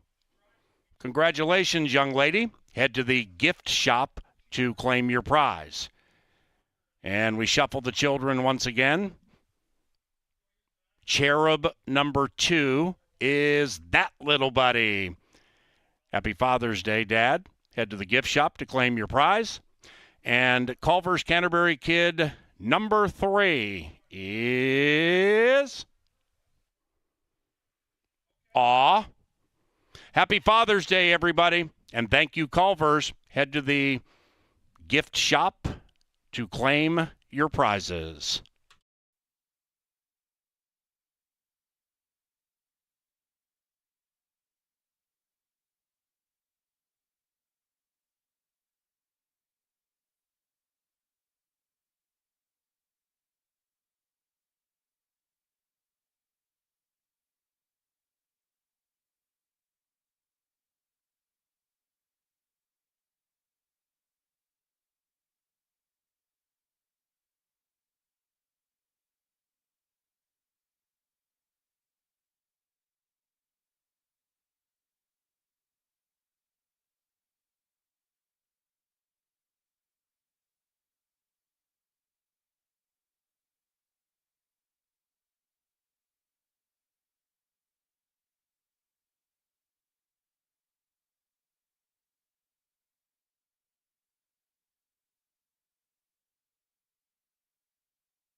Ladies and gentlemen, in the winner's enclosure, you'll notice we have some children learning steer roping for Battle of the Barrels, which is Friday. CanterburyPark.com for information and or tickets. And we do have some free tickets to be given away.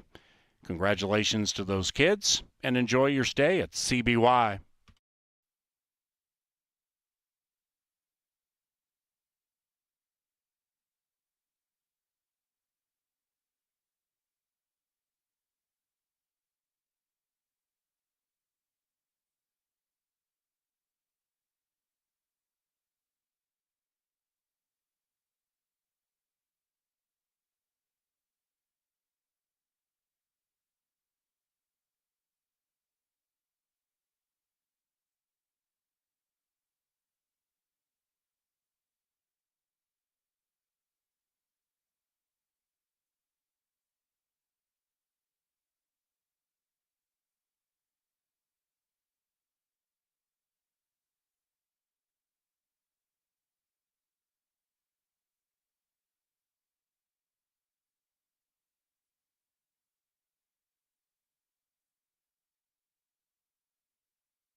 And the horses are approaching the starting gate.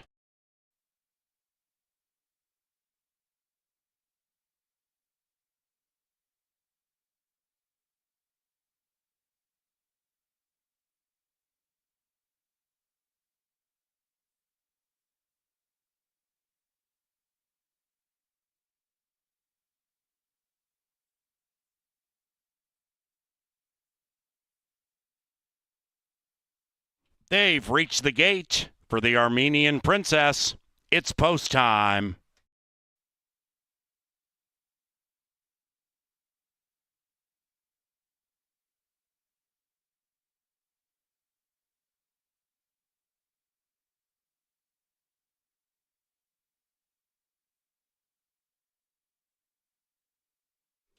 Ted Paulicki to the petting zoo to claim your aardvarks.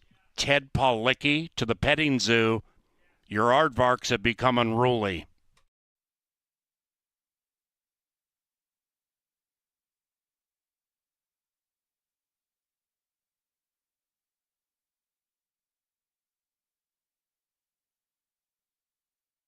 In line for the Teddy P. Ravens Quest 9 to 5. Sweet Amy 2.5 to 1. Mia Baby 3.5 to 1.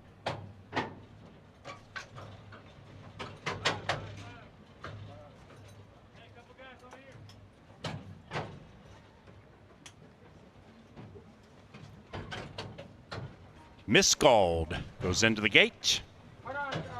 And the last one is Mia Baby.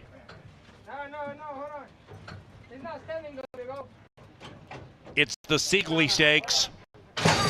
And they're racing. Bad beginning for Miss Gold. Miss Gold tarnished out of the gate. From the center, Raven's Quest has a quest to get that early lead and does so. Raven's Quest leads it from Smooching. That's the one right alongside. Behind them is Sicilian Grandma, overtaken by Mia Baby. About 2.5 lengths from the lead is Mia Baby.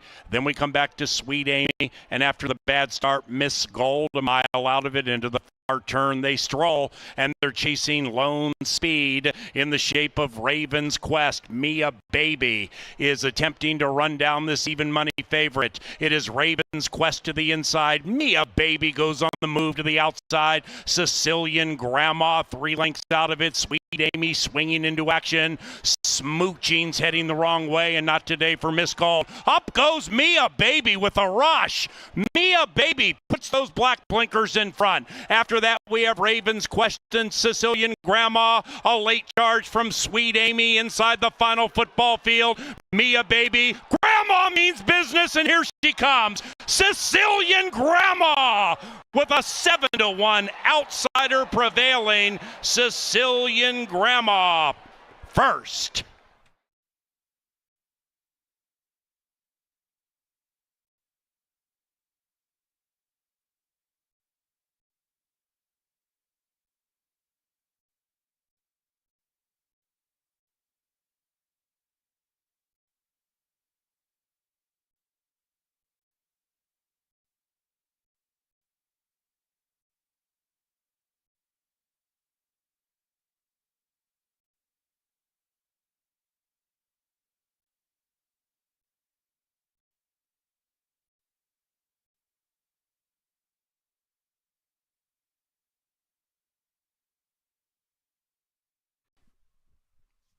Race 3, the Valentina unofficial. Number 2, Sicilian Grandma first. 6, Mia Baby second. 4, Raven's Quest third. And 1, Sweet Amy ran fourth. 111.68 the final time in the Valentina.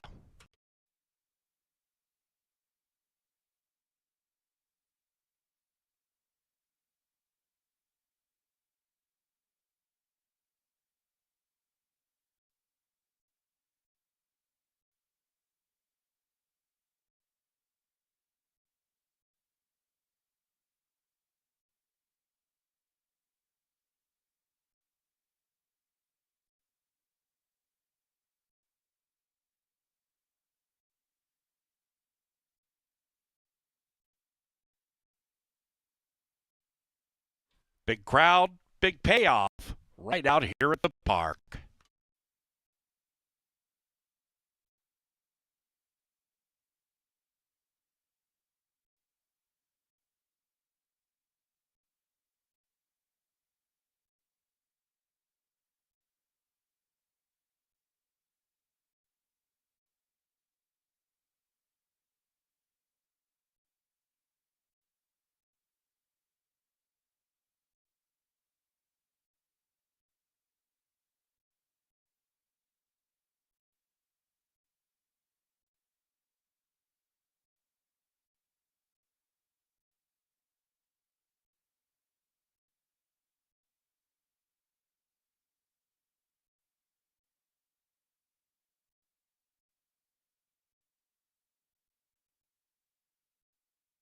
The third race is official. Long shot Leslie on the scene. Exacta 28, trifecta 26 and change. 1-2 double 108.80. The first pick 3 today paid $70. In the winner's circle, Sicilian Grandma and Leslie Mowing. The winning owner and trainer, Santiago Tranquilino. Behold, Grandma.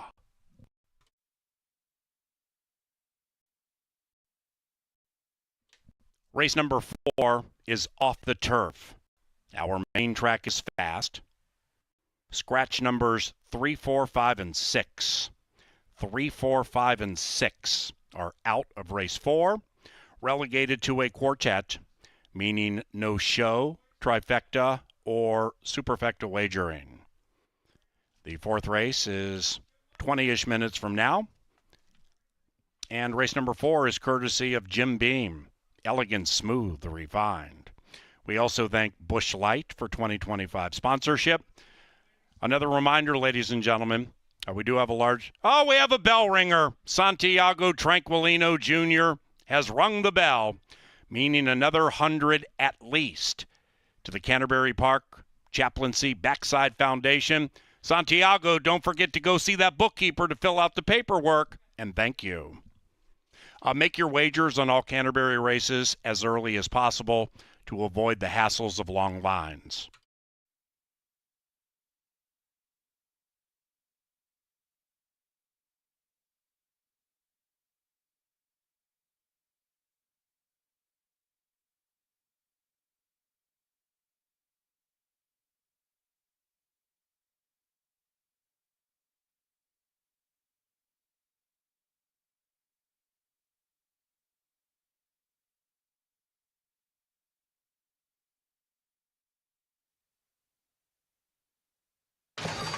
And they're racing. Bad beginning for Miss Gold. Miss Gold tarnished out of the gate.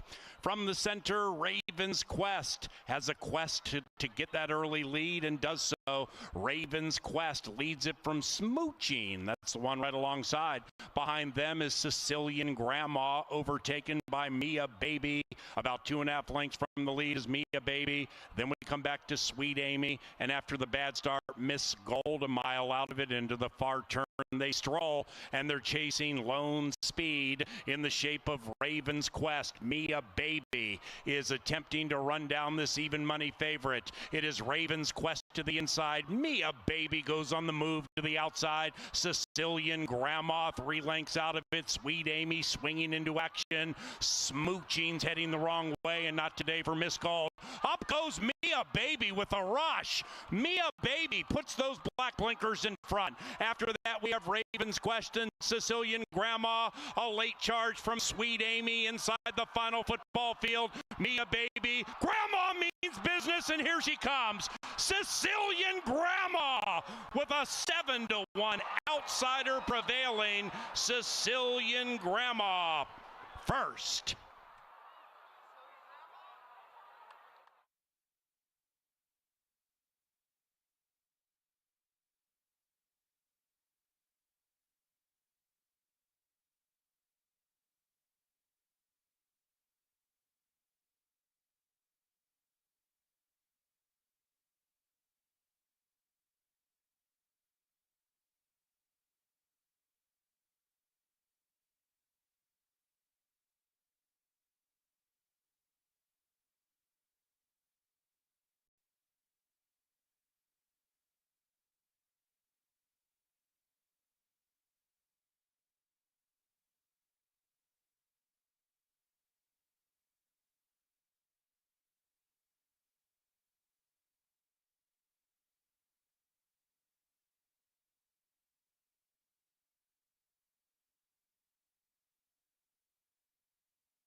Well, our first big upset on Father's Day, Sicilian Grandma sneaks up the rail and gets the money.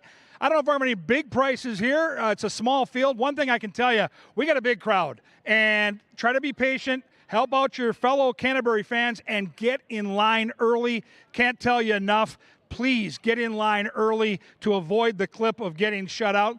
Imagine if you were trying to bet Sicilian Grandma with $20 last race and you didn't get to the window in time, or you didn't download that First Bet app. 20 would have got you like 170. You don't want to get shut out. So again, get in line early. We'll do the best that we can. We've got a huge crowd. Only 4 horses here to decide on. Let's start with number 1. It's a girl. Santiago gets the call for Nick Goodwin. This horse has been flashing keen early speed. She's on the muscle out here in the paddock. And we'll see if she can jump out of that gate here at 5 furlongs. It's a very short race, 5/8 of a mile. So if this horse can sneak out of the gate and sneak into contention, maybe she'll hang around. I do think when the dust settles, she'll be the longest shot on the board. Happy Father's Day to my dear friend Troy Bethke, one of my all-time favorite trainers here at Canterbury. He's the trainer and owner of number 2 House Wrecker.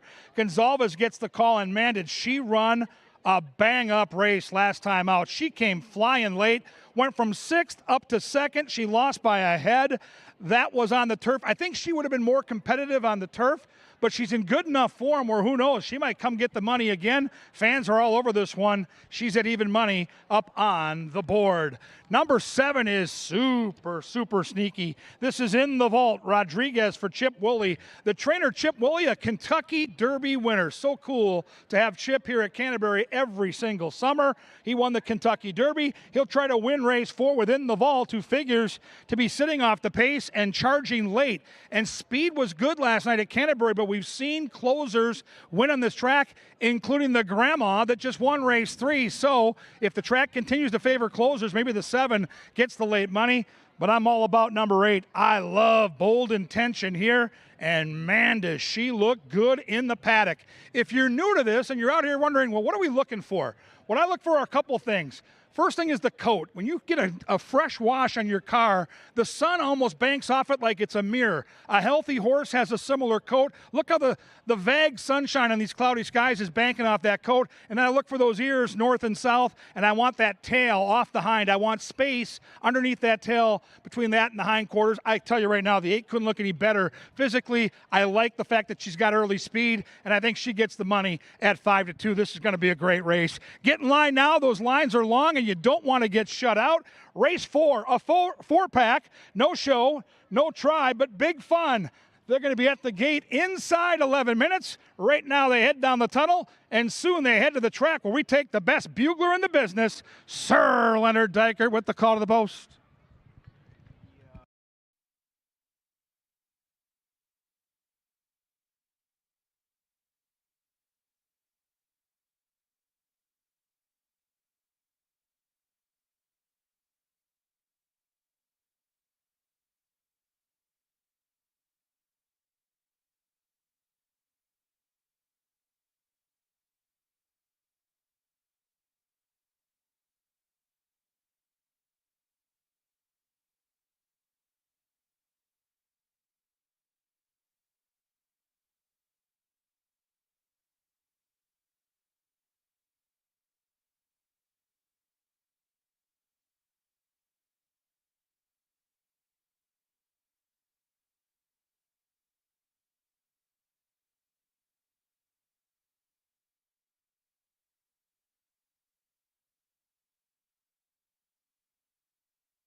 And now, the race 4 call to the post.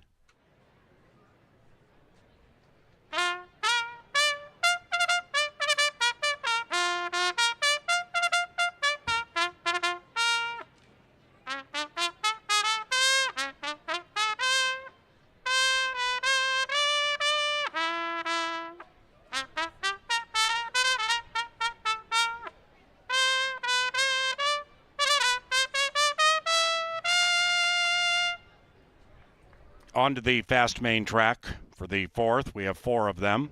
Thus, no show, trifecta, or superfecta wagering here in race 4. Scratch numbers 3, 4, 5, and 6.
We're 8 minutes away from race number 4, but we're going to go through an angle that should look mighty familiar. I'm going to look in race number 7, 2 Unified Dreams, the outside horse, and one of 3 from the Jose Silva Jr. camp. Those 3 are right here. Mr. Who, Lord Sheldon, and Unified Dreams. That's the one that I'm going to look at because Mr. Who, although he's run well, has run well going a little bit shorter. Lord Sheldon, even though he's run well, has run a little bit better on turf. But Unified Dreams is the one that they just bought out of his most recent win on May 26th. That is his mark on Canterbury dirt. Now, he added one of those wins last time around, but that accounts for half of his lifetime scores. I'll take a real quick look at what that May 26th stretch run looked like. Now, that's Unified Dream sitting in third. He was never much further behind than this, and I would hope for the similar kind of trip today, as it is going to be a smaller bunch and it has been friendly to front runners. But you can see that Erica Murray was just loaded with horse around the turn, just waited for the light of day behind a fast pace, and bam, once she gets out, Unified Dreams takes off. Takes a little while to get there, but here he comes up the inside, and when she said go, he went. Now, Unified Dreams is probably going to not be 8-1 like he was in this race, but he certainly looks tough in the last, and that's the angle to close Father's Day.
And they've reached the starting gate. It's post time for race number 4. It's the Father's Day 4th as they move in line.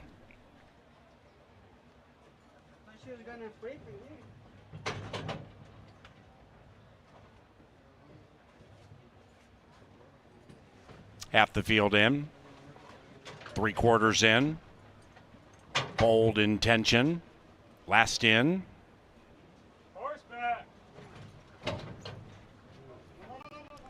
Ready to dash. And they're racing. 3/4 of the field off nicely. Bold intention missed the start and now is rushing up to make it a line of 4. It is 1, 2, 7, 8 in the track onto the area between the turf and the main track. In the vault wins. Bold intention second. It's a girl third. We will have a general steward's inquiry into the running of race number 4.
The winner, number 7 in the vault, was claimed by trainer Troy Bethke for Macho Stables.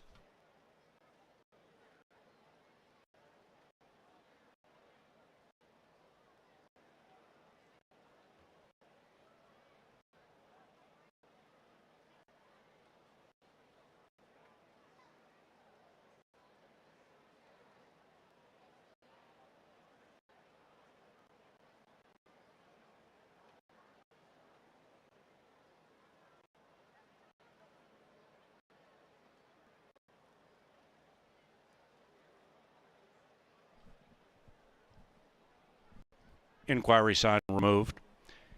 In the vault, in the winner's circle, with Guillermo Rodriguez for owners Benny Woolley Jr.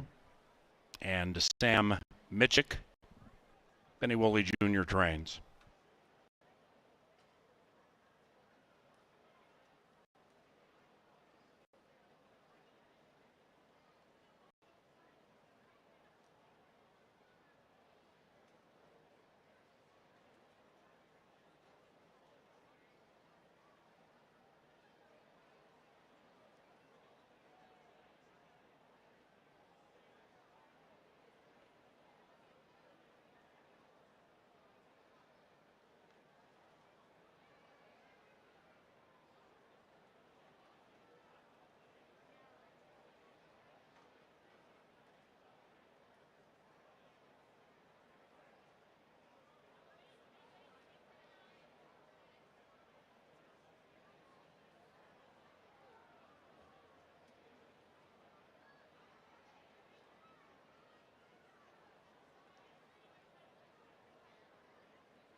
Race 4 is official.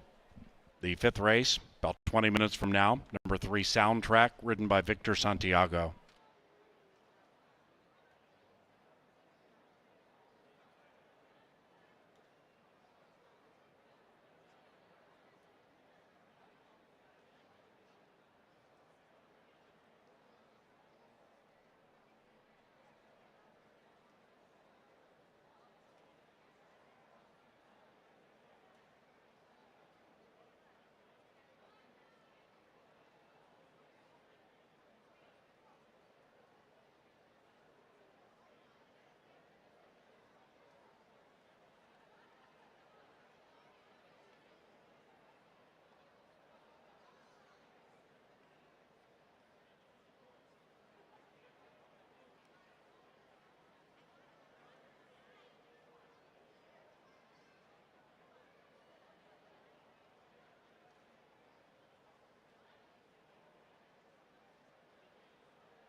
Racing 3/4 of the field off nicely. Bold Intention missed the start and now is rushing up to make it a line of 4. It is 1, 2, 7, 8 in the early stages, and we have a stampede of equine athletes lining up, heading into the far turn. Bold Intention, last out of the gate, wins the run to the first turn. Bold Intention and Eddie G wanted the lead. By golly, they got it. Bold Intention by a neck from in the vault to the inside. It's a Girl would have to win 2 in a row from 3 out of it. Then it's House Wrecker about 7 lengths from the lead around about the quarter pole. 7 and 8 slug it out. Rider Leandro Gonsalves rolled himself off the track onto the area between the turf and the main track. In the vault wins. Bold Intention second. It's a Girl third. We will have a General Stewards inquiry into the right.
Welcome back to the paddock. We've got 3 more horse races to go. Do stay tuned after race 7. If you've got kids out here, we're going to let the kids run on the track. It's our Sunday tradition. Every Sunday is family day with those pony rides, the petting zoo, the face painting, and then after the races, Paul Allen will be down in the winner's circle calling that last race with his son Derek, and your kids can run on the track. It's a 50-yard dash.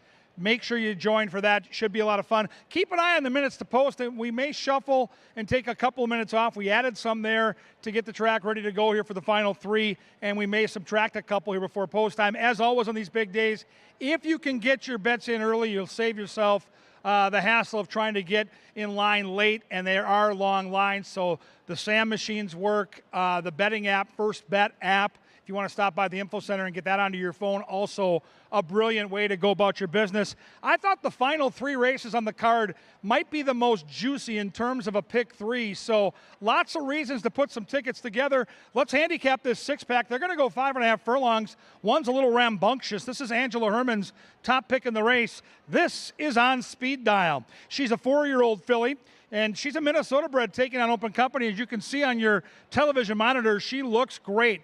Really robust on the hind quarters, good muscle, some dappling there. She's got some good energy too. On speed dial is a juicy price. 9-2 morning line set by a professional. Nearly double that on the board at 8-1.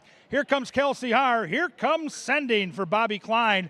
This horse in from glitzy Oaklawn Park. When horses ship from Arkansas, they run some big-time races down there, some of the most lucrative financial races of the winter. So this horse has been knocking heads with some toughies. Off 42 days. That was my question mark. So we got about a month and a half to try to figure out the fitness side of things. She looks decent down here in the paddock. Sending has good stalking speed, so probably not enough speed to get the lead. And maybe Kelsey can get that horse just off the front end and try to pounce when they turn for home.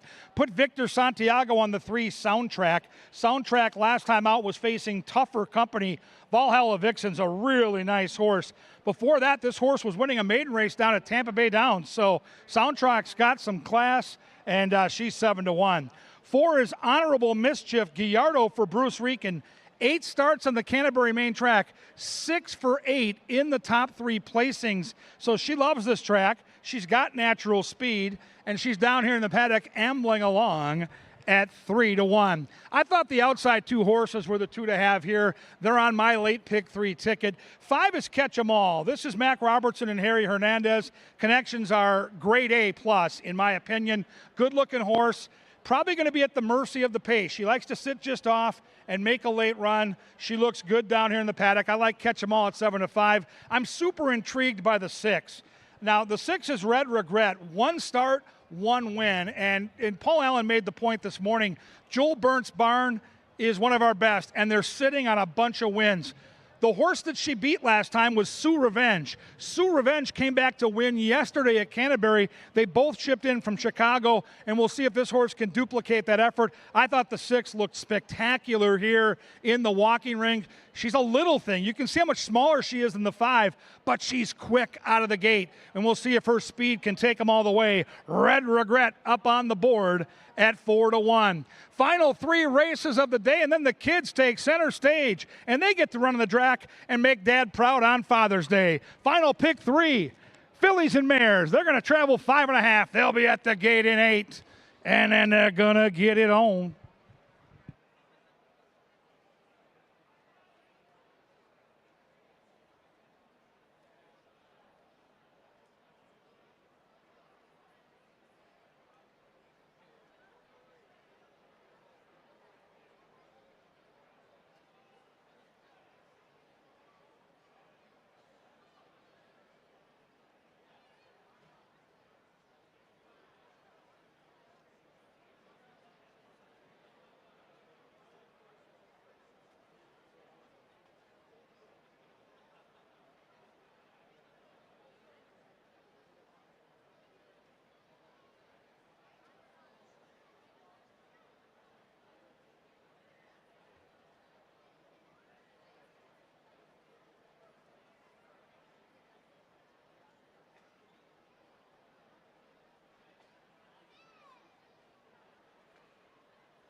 And they are walking onto a fast main track for the 5th race. Number 3, Sound Track, is now ridden by Victor Santiago.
It's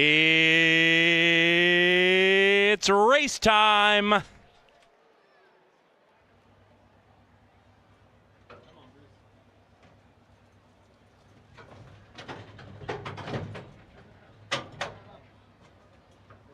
Into the gate now for the 5th.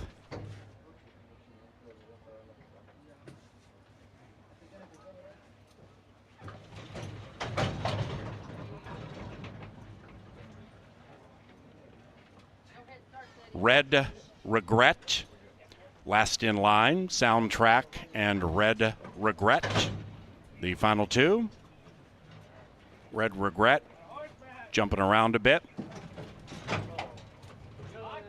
A 6-pack ready to pop, and they're racing. Red Regret came out with no regrets and good early speed, but that lead has been ceded by Sending, and Sending opens up by a length and a half, maybe two, at about 11-1. Sending streaks into the far turn with an ever-widening lead. Honorable Mischief is next to the inside of Red Regret. Outside of that is Call 'em All beginning to close in, but Sending is opened up by 6 at a fat number. Soundtrack is second last, and on speed dial can see them all. They come to the top of the stretch, and Sending absolutely has upset on her mind. That lead is now 8. After that, Honorable Mischief and Call 'em All. Behind that one is Soundtrack closing in. Now to the final 250. Sending slowing down, but doing so with a 5-length lead. Outside, Soundtrack is closing quickly. Sending from Soundtrack, and Sending has pulled the Father's Day upset. Sending wins it by 4, making her father deliver the storm proud on Father's Day.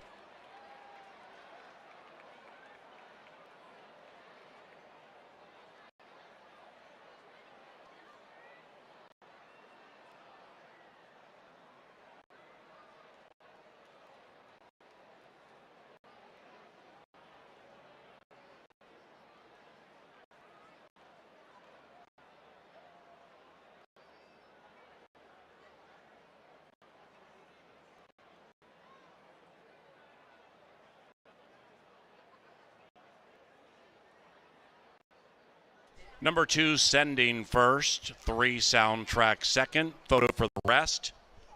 Ma!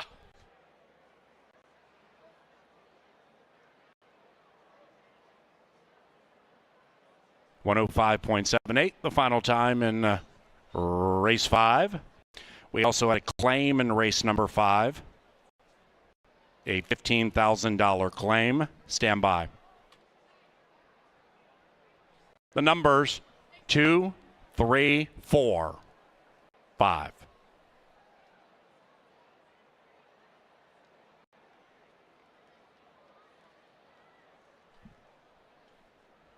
Number 6, Red Regret, was claimed. The price $15,000.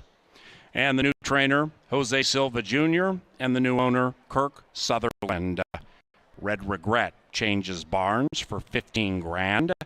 Silva Jr., Sutherland.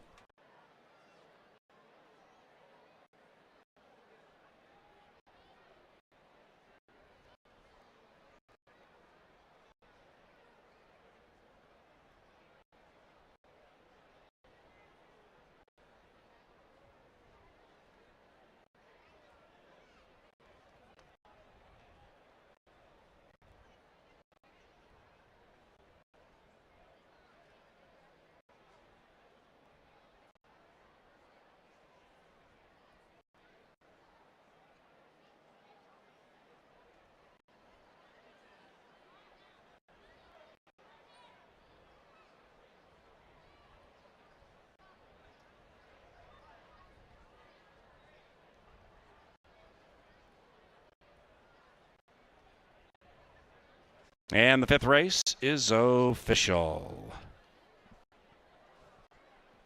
Exacta 46.60, trifecta 106.30, 10-cent superfecta 2, 3, 4, 5, 39 and change. Double from race 4, paid nearly $100.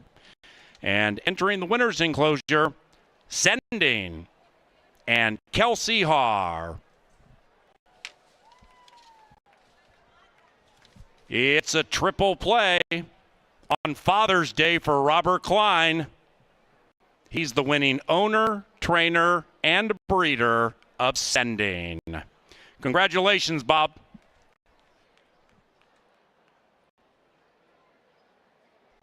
Race number 6 is next. It is the Father's Day penultimate. And this one is on the yielding turf. Scratch numbers 1, 5, 7, 9, and 10. Race 6, scratch numbers 1, 5, 7, 9, and 10. And the 11 Double Echo will be ridden by Harry Hernandez.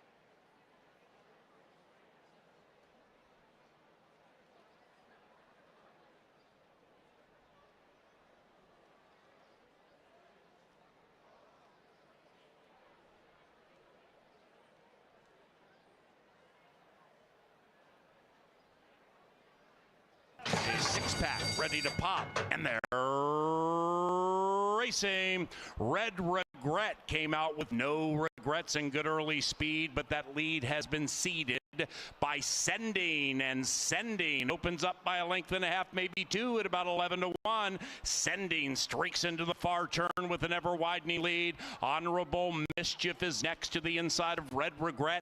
Outside of that is Call 'Em All beginning to close in, but Sending is opened up by 6 at a fat number. Soundtrack is second last, and on speed dial can see them all. They come to the top of the stretch, and Sending absolutely has upset on her mind. That lead is now 8. After that, Honorable Mischief and Call 'Em All. Behind that one is Soundtrack closing in. Now to the final 250. Sending slowing down, but doing so with a 5-length lead. Outside, Soundtrack is closing quickly. Sending from Soundtrack, and Sending has pulled the Father's Day upset. Sending wins it by 4, making her father deliver the storm proud on Father's Day.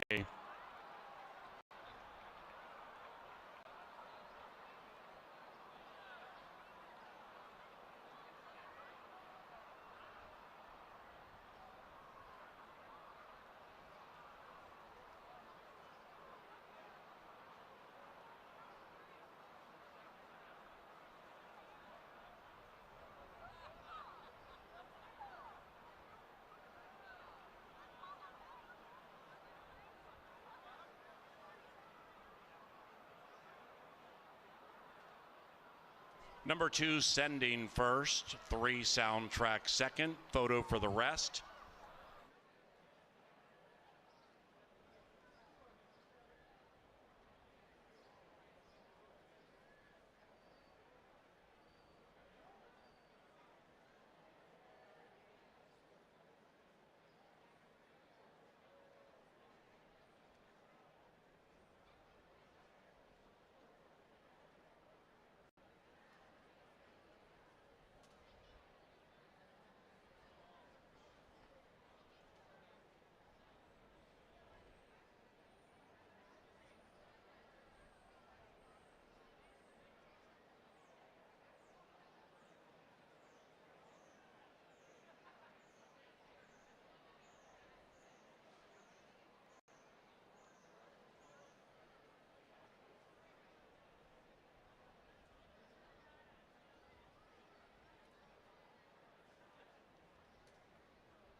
Always fun to see Kelsey Haar in the winner's circle. She gets sending loose, and I mean way loose, at 11-1. And on they go for a big upset for Bobby Klein. And, boy, that puts some pizzazz in that pick 5. And, Father's Day is a great tradition at Canterbury. Maybe Dad was thinking about relaxing and maybe watching some sports on TV. Well, you made the right choice coming to Canterbury. Twins. That season gets more depressing by the day. They get swept down in Houston, and the U.S. Open golf is in a significant weather delay. So you're here, and you're exactly where you're supposed to be. We're having a great time out here. The late daily double starts right here. Let's have some fun with the daily double and see what we can do in a turf race here with the grass listed at yielding. Bunch of scratches, but still I think a significant field talent-wise. You can see in the betting, look at how spread out the money is. Even though it's a smaller field, the lowest price on the board is 3-1. If you hit the winner here and find the exact or trifecta, you're still going to get paid. Number 2 is Dr. Storm. Gallardo gets the call for Edgar Espinoza. He's a consistent sort. 10 career starts, 6 for 10 in the top 3 placings. The 2 has the best speed figures, likes to lay way back early and then come flying down the stretch. On paper, to me, looks like the horse to beat. Number 3, though, is the direction I'm going to go in. I love a good-looking gray, and that is what I've got with Victorious Vanda. G-Rod gets the call for Joel Burnt. Love the trainer, and the horse showed some promise here last year on the Canterbury turf. He's got some early speed. I think he's going to need to use it because that 2 is really going to be a late threat. So if he can get loose like Kelsey did, then we'll be in business. 3-1 on the gorgeous gray, Victorious Vanda. Number 4 is Classy Empire for Ty Garrett. This horse has 1 career start, and it was a beauty. Won by over 3 lengths. Showed speed that day. That was on dirt. Now we're going to be on turf with that natural speed. We'll see how far Classy Empire can go, taking money at 9-2. 6 is Sneaky. This is Mendelssohn Joy, the turf doctor, the new turf doctor, Jermaine Bridgemahan for Patrick Fields. 4 starts on the Canterbury turf. Never worse than 3rd. If you're building exactas and trifectas, I believe this horse is a must-use. Like the 1 horse, likes to sit a little bit off the pace and make a late run, and I'll tell you this, 6 has good energy down here in the ring. 8 is Innately Good, Santiago for Nick Goodwin. Showed form down at Tampa when they run some great turf racing at Tampa Bay Downs. Good stalking speed, taking money at 7-2. And do not sleep on the 11. Harry Hernandez is the jockey change here. That's big news. He's our top jock.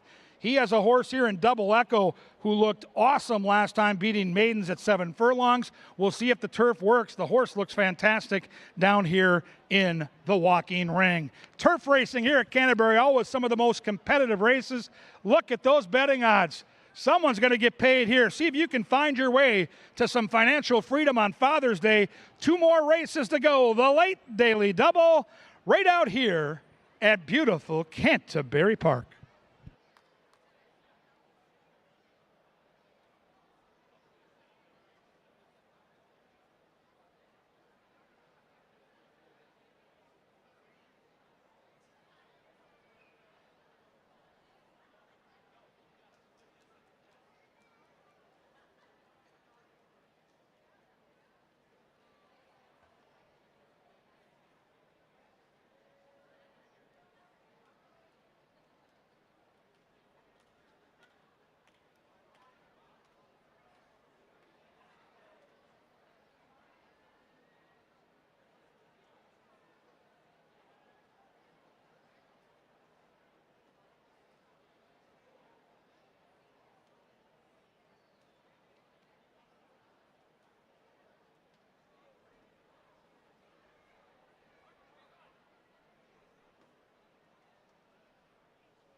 Hello again from the track. We're down in the winner's circle, but there's action going on right in front of us on the track.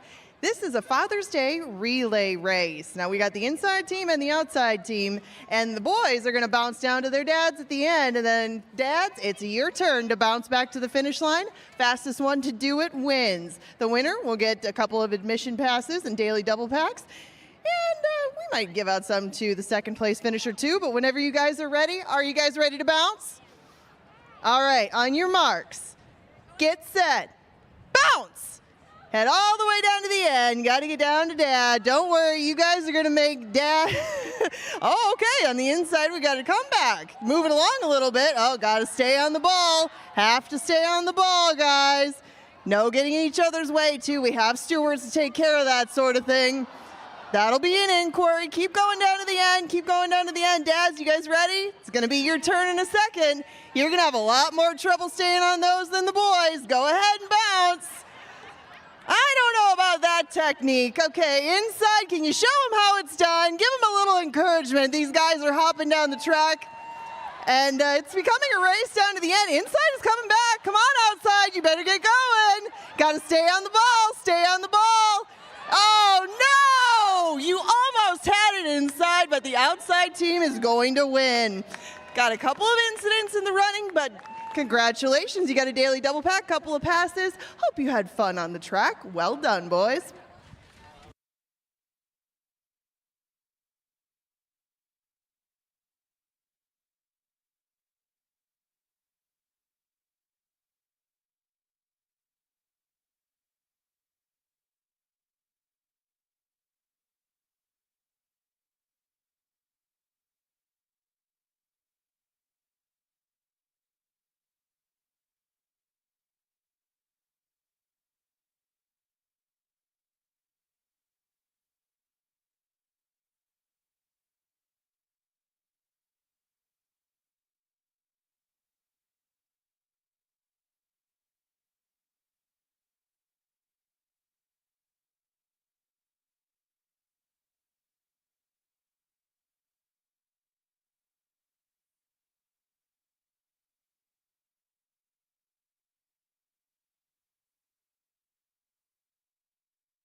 It's post time. Into the gate for race number 6. Dr. Storm, 2-1. In with Victoria's Vanda. Mendelssohn's Joy has gone in. Alongside Innately Good. Number 4, Classy Empire. Moving in Sands Rider, who undoubtedly will join. Classy Empire 7-1. Dr. Storm 6-5.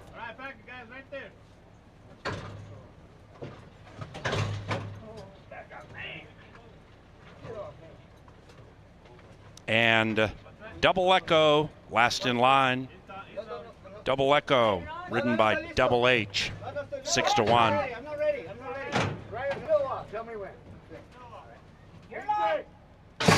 And they're racing in the Father's Day 6 at Canterbury Park. Double Echo comes out loudly. It's Double Echo. Echo now assuming second and overtaken for the lead by Classy Empire. It's Classy Empire at 10-1, leading it around the first bend. Double Echo next, the gray to the inside. Victoria's Vanda. Behind them is Mendelssohn's Joy. Mendelssohn's Joy, 5 from the front. End to the inside of Dr. Storm. And the one in last is Innately Good. About 8 lengths from front to back. Up the barn side they go. Race 6, Sunday, Canterbury Park. Classy Empire trying to remain undefeated. Classy Empire 1. Outside of that, Double Echo with Double H. Cuts the lead to a half. Then we come back to Victoria's Vanda creeping up on the heels of Classy Empire, who still leads at 1.5. Then it's Innately Good out of last, flying up on the inside and to the inside of Dr. Storm, outside of that Mendelssohn's Joy, and they're all sardined together, separated by 4 and still chasing Classy Empire. Victoria's Vanda 3.5-1 goes on the move. Innately Good right behind the leading 2. After that, Dr. Storm shifting to the outside for the stretch run. Mendelssohn's Joy is next, and not today for Double Echo. Echo. Here comes the Doctor. Dr. Storm in tightly with Innately Good. Victoria's Vanda still there, and Classy Empire on the inside. Dr. Storm, the Doctor's in the house in race 6, Father's Day at CBY.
The numbers 2, 3, 6, 8.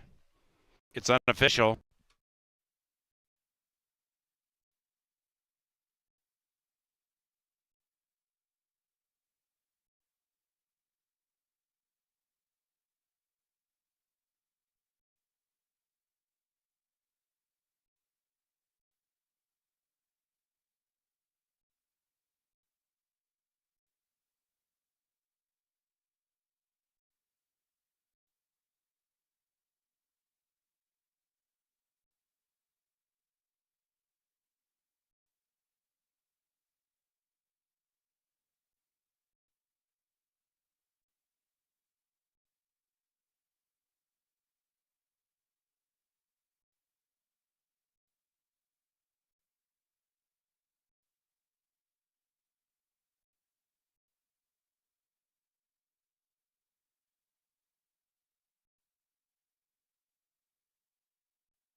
Ladies and gentlemen, please hold all tickets. We have a steward's inquiry into the running of the stretch and race 6. And we also have a trainer's claim of foul. The trainer of number 8, Innately Good, Nick Goodwin, has claimed foul against the winner, Dr. Storm, and jockey Eduardo Gallardo, claiming interference during the course of the stretch run. Number 3, Victoria's Vanda, also involved in the steward's inquiry. So please hold all tickets. Now, on television monitors and or the big screen in the infield, you can see the video angles that are being analyzed right now by our track referees, the stewards. They are going to determine if numbers 8 or 3 were cost a better placing. That's the key here. Were 8 or 3 cost a better placing by whatever is alleged transpired during the course of the stretch. Now the winner, Dr. Storm, is number 2. The rider has a white helmet cover.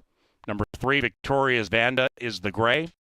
And the one with the red blinkers and pink helmet cover is number 8, Innately Good. Those 3 are involved in a steward's inquiry and a trainer's claim of foul, 8 versus 2. Stand by.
Ladies and gentlemen, we have a disqualification.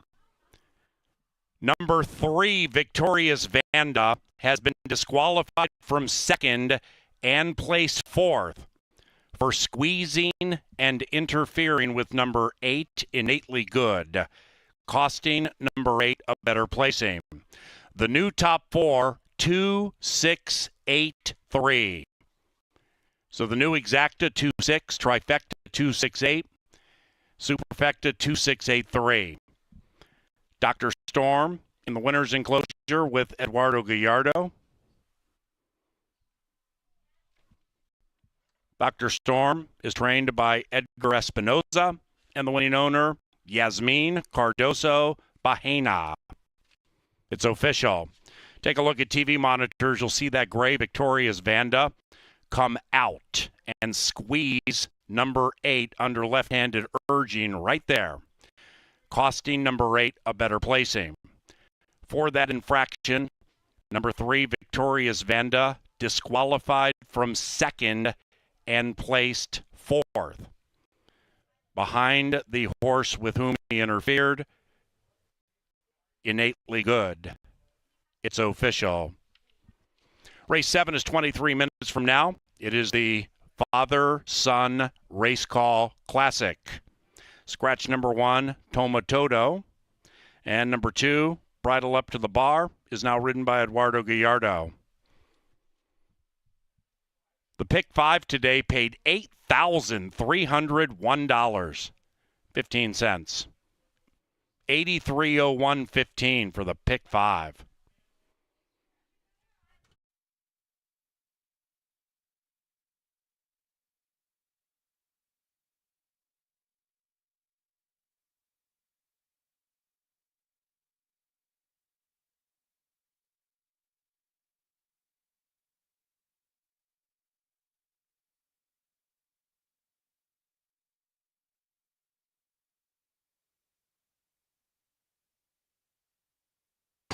And they're racing in the Father's Day 6th at Canterbury Park.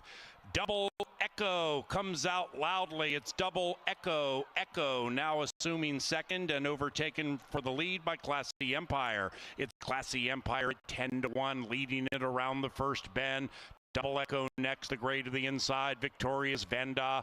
Behind them is Mendelssohn's Joy. Mendelssohn's Joy, 5 from the front, end to the inside of Dr. Storm. And the one in last is Innately Good, about 8 lengths from front to back. Up the barn side they go. Race 6, Sunday, Canterbury Park. Classy Empire trying to remain undefeated. Classy Empire 1.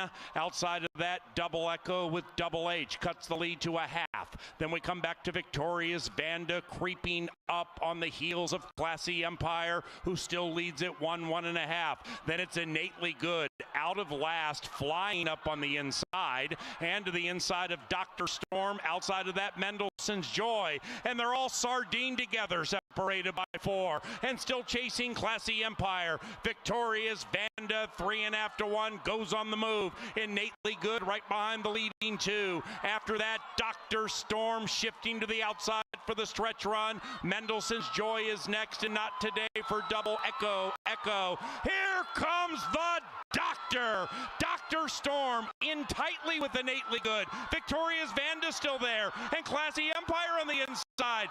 Dr. Storm, the Doctor's in the house in race 6, Father's Day at CBY.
As is tradition on every race day, Angela Herman, Kevin Gorg with you together to close the show. And Ange, there's been some big prices along the way. There's been some formidable races like we just saw. But the bottom line is we've had a huge crowd. We've had the food trucks cooking. It's been a wonderful Father's Day. It has been. It's turned out a little bit better than I think we thought it would as far as, the weather cooperating, things drying out. And we thank every one of you guys for being here today. It was a big crowd. Thank you for sticking with us. And everybody's still here, so we got to make up some money in the last. We got the 7th coming up, 5 contesting it, and definitely on the quality side of things, even if quantity isn't here. Yeah, you look at the betting, Ange, and it's very, very balanced in the wagering. And I think that's kind of how the race looked on paper. I didn't see a lot of separation. Now, the 3-horse Mr. Who did run a 93 buyer figure last time, and that does tower over the field. But my opinion, and I think we share it, is that was sprinting. And at a route distance, I think this might be a decent try today to try to beat this horse. And we talked about it both in the power play and in the angle. The Silva Barn has 3 in here. And you talked about Mr. Who's been running mostly shorter distances recently. Lord Sheldon has done a lot of his damage on a synthetic or a turf track, but Unified Dreams has won half of his career races at Canterbury. Unified Dreams can handle a mile. He comes out of a bang-up 7-furlong race. That was his first since February. There's just a lot to like about him. And De Silva, who we had mentioned rode Lord Sheldon in 4 of his most recent 5 races, is in the saddle. Yeah, and he looks good in the paddock, too. It's getting kind of sticky out here. There's some humidity, not a drop of sweat. I like the muscle tone. And, fans, while you're here getting ready to bet this race, don't forget that Paul Allen, which is a Father's Day tradition, is going to call this race from the winner's circle with his son, Derek. It is very emotional for Paul. It's really fun for all of us. So Derek and Paul are going to call this. So physically, as we watch these horses, anybody stand out to you? Well, I wanted to get a look at Unified Dreams because he does look good, but I will say Lord Sheldon just ahead of him makes a nice impression. I mean, he's bouncing around here. He looks like he's very much ready to come back to the races. We haven't seen him since April, but Lord Sheldon gets reunited with Carlo Lopez. He was aboard for a 2nd place finish 3 starts ago, but again, it was on the turf. So some mixed signals here. I thought the price of the Silvas would be the best on him right now. He's 9-2, I guess, as the field's long shot. But we still got to talk about the one in the middle who's looking for a couple wins in a row. That's Out of the Dark. Yeah, Out of the Dark's in good form for Pete Madsen. Comes off a win back opening weekend, and his stalking speed should have that 4-horse in a great position. I'm with you on the 5, though. Lord Sheldon, great energy down here in the walking ring, and we've got the outside horse. Ange and I both agree on Unified Dreams. Couple of housekeeping items before we send you to the windows. Wednesday, we race at 5 o'clock. Next Saturday, we also race at 5 with 3 different turf stakes races. That'll be special. Next Sunday, Basset Hounds and another edition of Pepsi Family Day. Just head to CanterburyPark.com for all the fun details and deals. I'll be out in the winner's circle shortly for the Quick Trip Clip. Right now, the horses head down the tunnel. For Angela Herman, Paul Allen, the balance of the Steam Team. Get your money right now. It's the lucky last here at beautiful Canterbury Park.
All right, ladies and gentlemen, turning your attention to the winner's circle, these are the beautiful people that qualified for the Quick Trip Clip.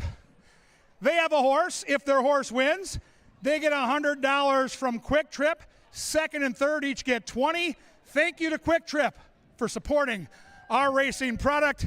Let's meet the contestants. Name and where you're from. I'm Taylor, and I'm from Edina. Oh, Edina, they need money in Edina. Let's hope the two-horse wins for him.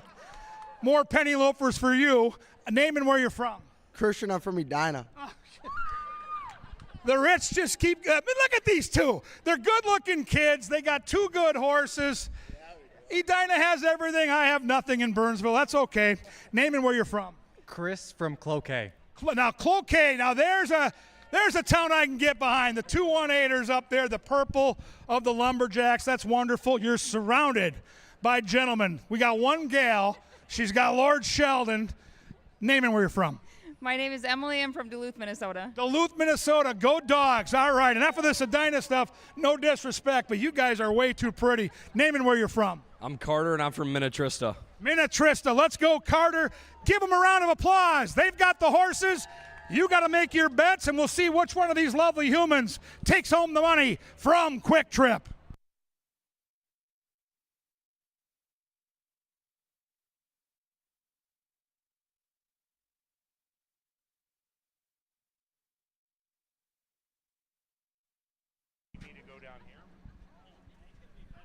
Yeah, we can do that.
Two minutes to race time.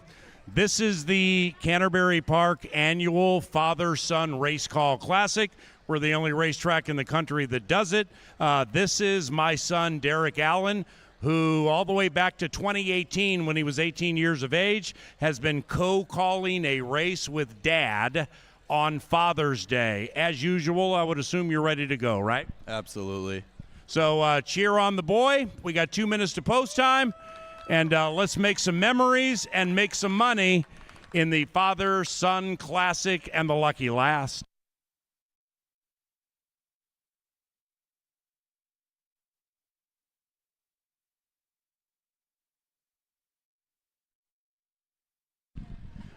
Hey, parents, don't forget we let the kids run on the dirt track after the last race every Sunday. We have 2 races about 50 yards in distance, one for kids 7 years of age and younger, the other for those 8 and older. That'll take place about 10, 11, 12 minutes from now. Kids run on the racetrack courtesy of Quick Trip each and every Family Day Sunday at Canterbury Park. The Father's Day Classic coming up shortly.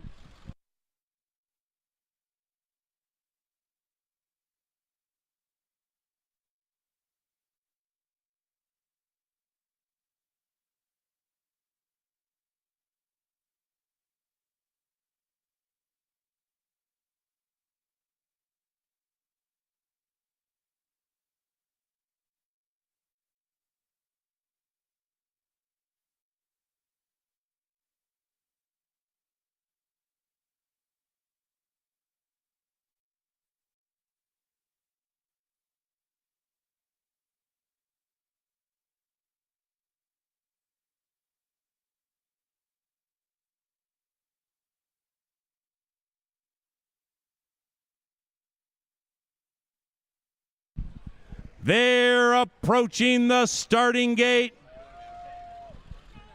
1 minute. 1 minute to the Father-Son Classic.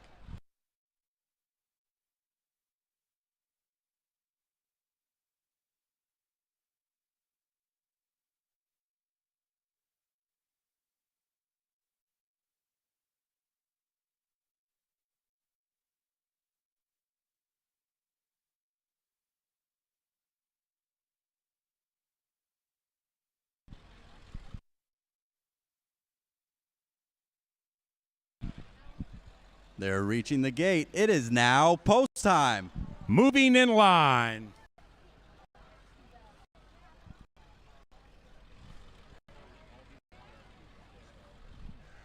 Bridle up to the bar.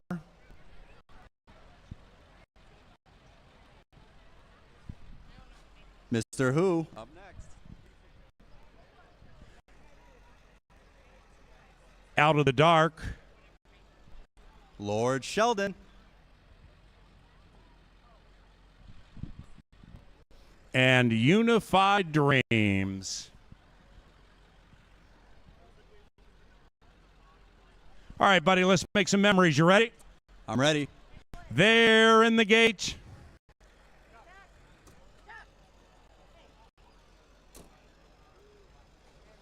And they're racing in the 2025 Father-Son Call Classic. And here's Derek Robert Allen. Take it away. Thank you, Dad. All right, looking from the front of it, we have, take it away. It is on the lead, bridle up to the bar from Out of the Dark between runners Mr. Who. After that, Lord Sheldon and Unified Dreams. Bridle up to the bar, still holding the lead. Out of the dark, creeping up about half a length behind. Mr. Who around the same situation. Lord Sheldon's back there fighting alongside. Bridle up to the bar. How fast can you make it out of the dark? We're going to find out. Bridle up to the bar is the gray on the lead. Out of the dark is next within a half length. They're in the middle stages now of the Father-Son Father's Day Race Call Classic. Mr. Who is just off the lead into the inside of Lord Sheldon. Then we come to Unified Dreams to the outside, buddy. They're off the far turn. Look at this, wire to wire, bridle up to the bar, fighting alongside Out of the Dark. Lord Sheldon, Carlo, you creeping in. Mr. Who, where are you? You're almost there. Here we go, folks. We're reaching around onto the final stretch. Out of the Dark has now made his way up. Bridle up to the bar. How fast do you need a Long Island, my friend? Come on down, around on me if we make it. Out of the Dark, you're hanging in there. Alonzo, keep it up. We're on the wire. Number 2, number 3, right behind Alonzo Quinones. Ladies and gentlemen, Out of the Dark, as quick as the flash, Alonzo Quinones will win the dash. Right behind him, Lord Sheldon. Mr. Who, how are you in third? Out of the dark like a flash, Alonzo Quinones, you won the dash. A round of applause for the buddy, ladies and gentlemen. Nice job.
And Father's Day is official.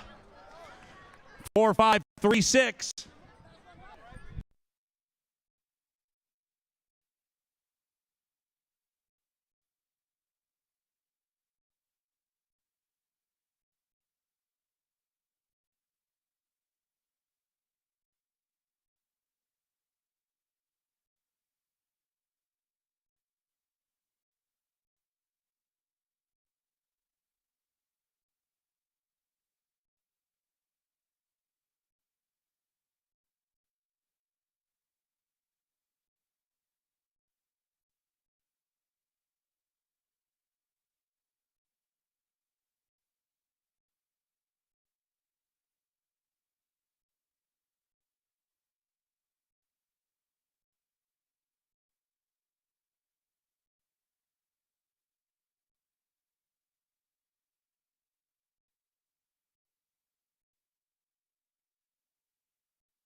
Out of the dark like a flash, and now he gets the winner's circle after winning the dash. Out of the dark, and Alonzo Quinones. The winning owners, Pete Matson and Tim Padilla. The winning trainer, Tim Padilla. All right, once we get the winner's circle settled, get the horses off the track, kids get a chance to run on the racetrack. Stand by.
And they're racing in the 2025 Father-Son Call Classic. And here's Derek Robert Allen. Take it away.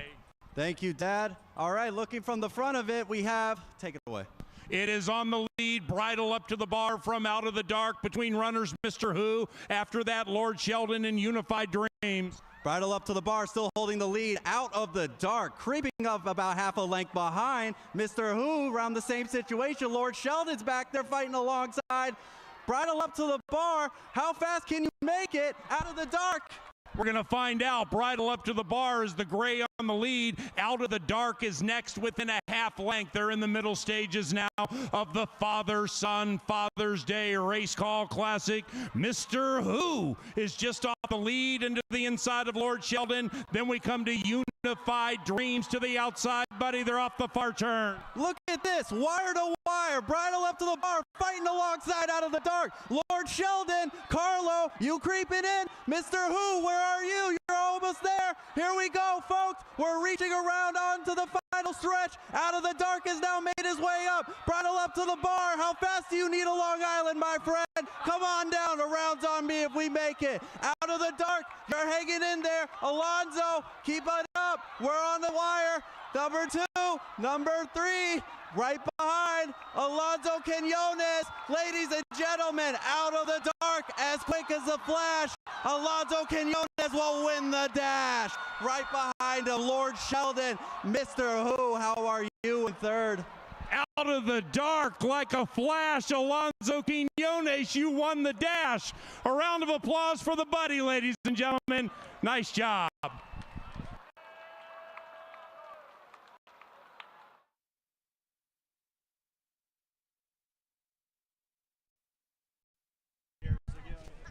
No, we do it during that. Yeah. All right, here we go. All righty, boys and girls, 7 years of age and younger, come on in. Head on in, line up behind the stripe. Go ahead all the way to the inside. Be careful. Keep going. Now, if we have too many kids 7 years of age and younger, we might run 2 races for you. So go find a comfortable spot. Head all the way to the inside. We got plenty of room. 7 and under, come on down.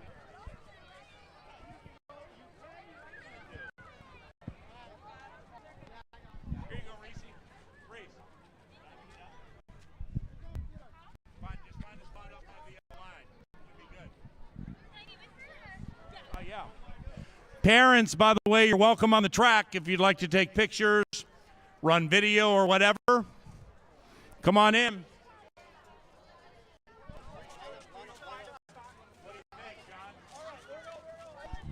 Okay, here's the deal. We have so many kids 7 years of age and younger.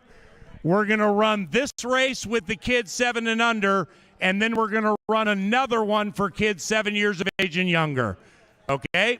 And then we're going to run 8 and over, okay? We have a very large crowd here on Father's Day. Now, kids, listen closely. You run down to the finish line, turn around, and run back, okay?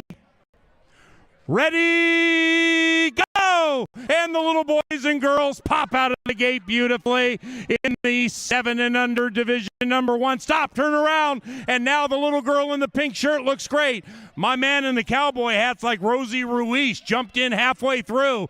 And little buddy in the blue shirt has prevailed. Come on down, kids. Keep running, Reese. Run fast, Reese, as fast as you can. That's awesome. Kids over here, stand by. We're going to get y'all in here. Nice job, boys and girls. Everybody head out that way. Head out this way, y'all. Sorry about that, buddy. Head out over there. Go that way. Happy Father's Day, everybody. You guys are great. This way. Go this way. Sorry about your horse family. My what? Horse family out here. Oh, it's terrible.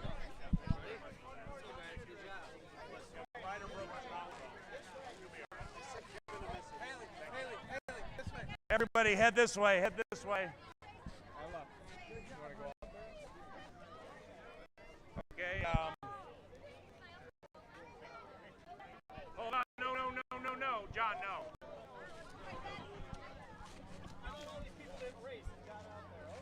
Let's get the parents off the track. This way, y'all. Race one again. You're ready. Right here, real quick, smile for Mom. Smile. And the racing. Good job. Okay, get ready. I'm going to sneak you into this next one. Hold on. That way? Okay. Everybody go that way. That way. All right. Division number 2, 7 years of age and younger. Head on in. Go ahead, Reese. Can I have a selfie? Okay. Oh, yeah. I listen to you every day. Awesome. 7 years of age and younger. Big boys and girls just kind of hanging out, waiting their turn. All the way to the inside, kids. All the way to the inside. First time in the history of the kids' races we've had 2 divisions of a race because we have so many beautiful children here today. Constantino Roman.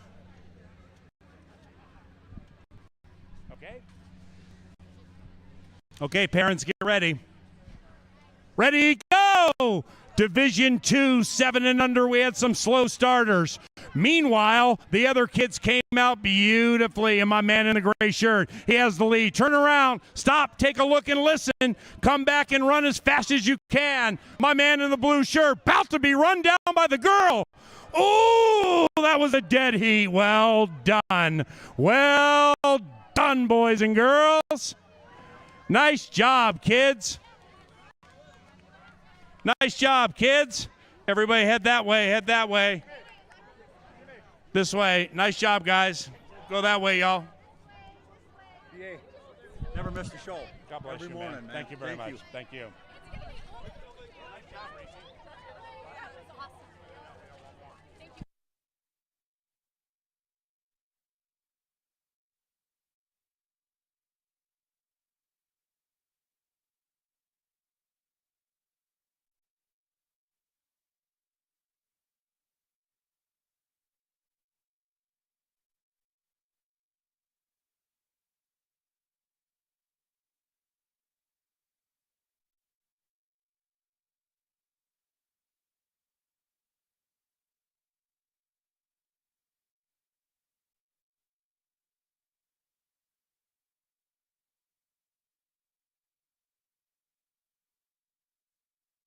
All righty, big boys and girls, 8 years of age and older, come on down.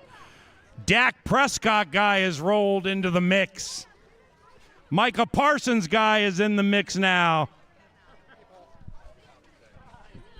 Happy Father's Day, everybody. You guys are great dads.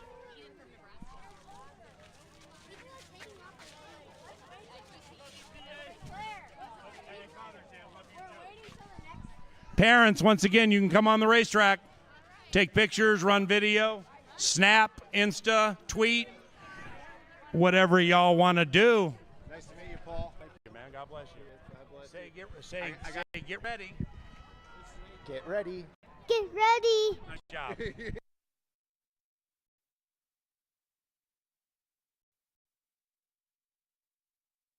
All right, let's take a look at the group here. Make sure we don't have any 15-year-old ringers. Okay, my man in the inside, you with the black hair, back up 5 steps. Back up 5 more. Excellent. Okay, here's the key. The word G-O. When you hear that word, that's when you take off. You run down to the line and you run back. Okay, don't leave until you hear that word G-O. Okay, kids? Ready? The future of America, moms and dads. Ready? Go! And the big boys and girls mean business, including my man in the black hair who had to step 10 steps back. The kid in the gray shirt, he wins almost every week. He just avoided 3 kids right next to the rail. Ooh, he's fast. Yes! What a wonderful race that was. Backside Billy has won it again.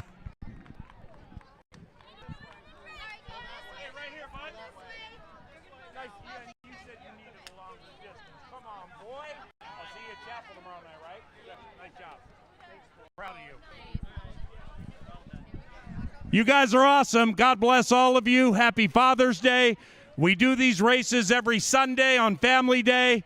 And a happy Father's Day once again to all you wonderful fathers. Thank you for coming out to Canterbury Park.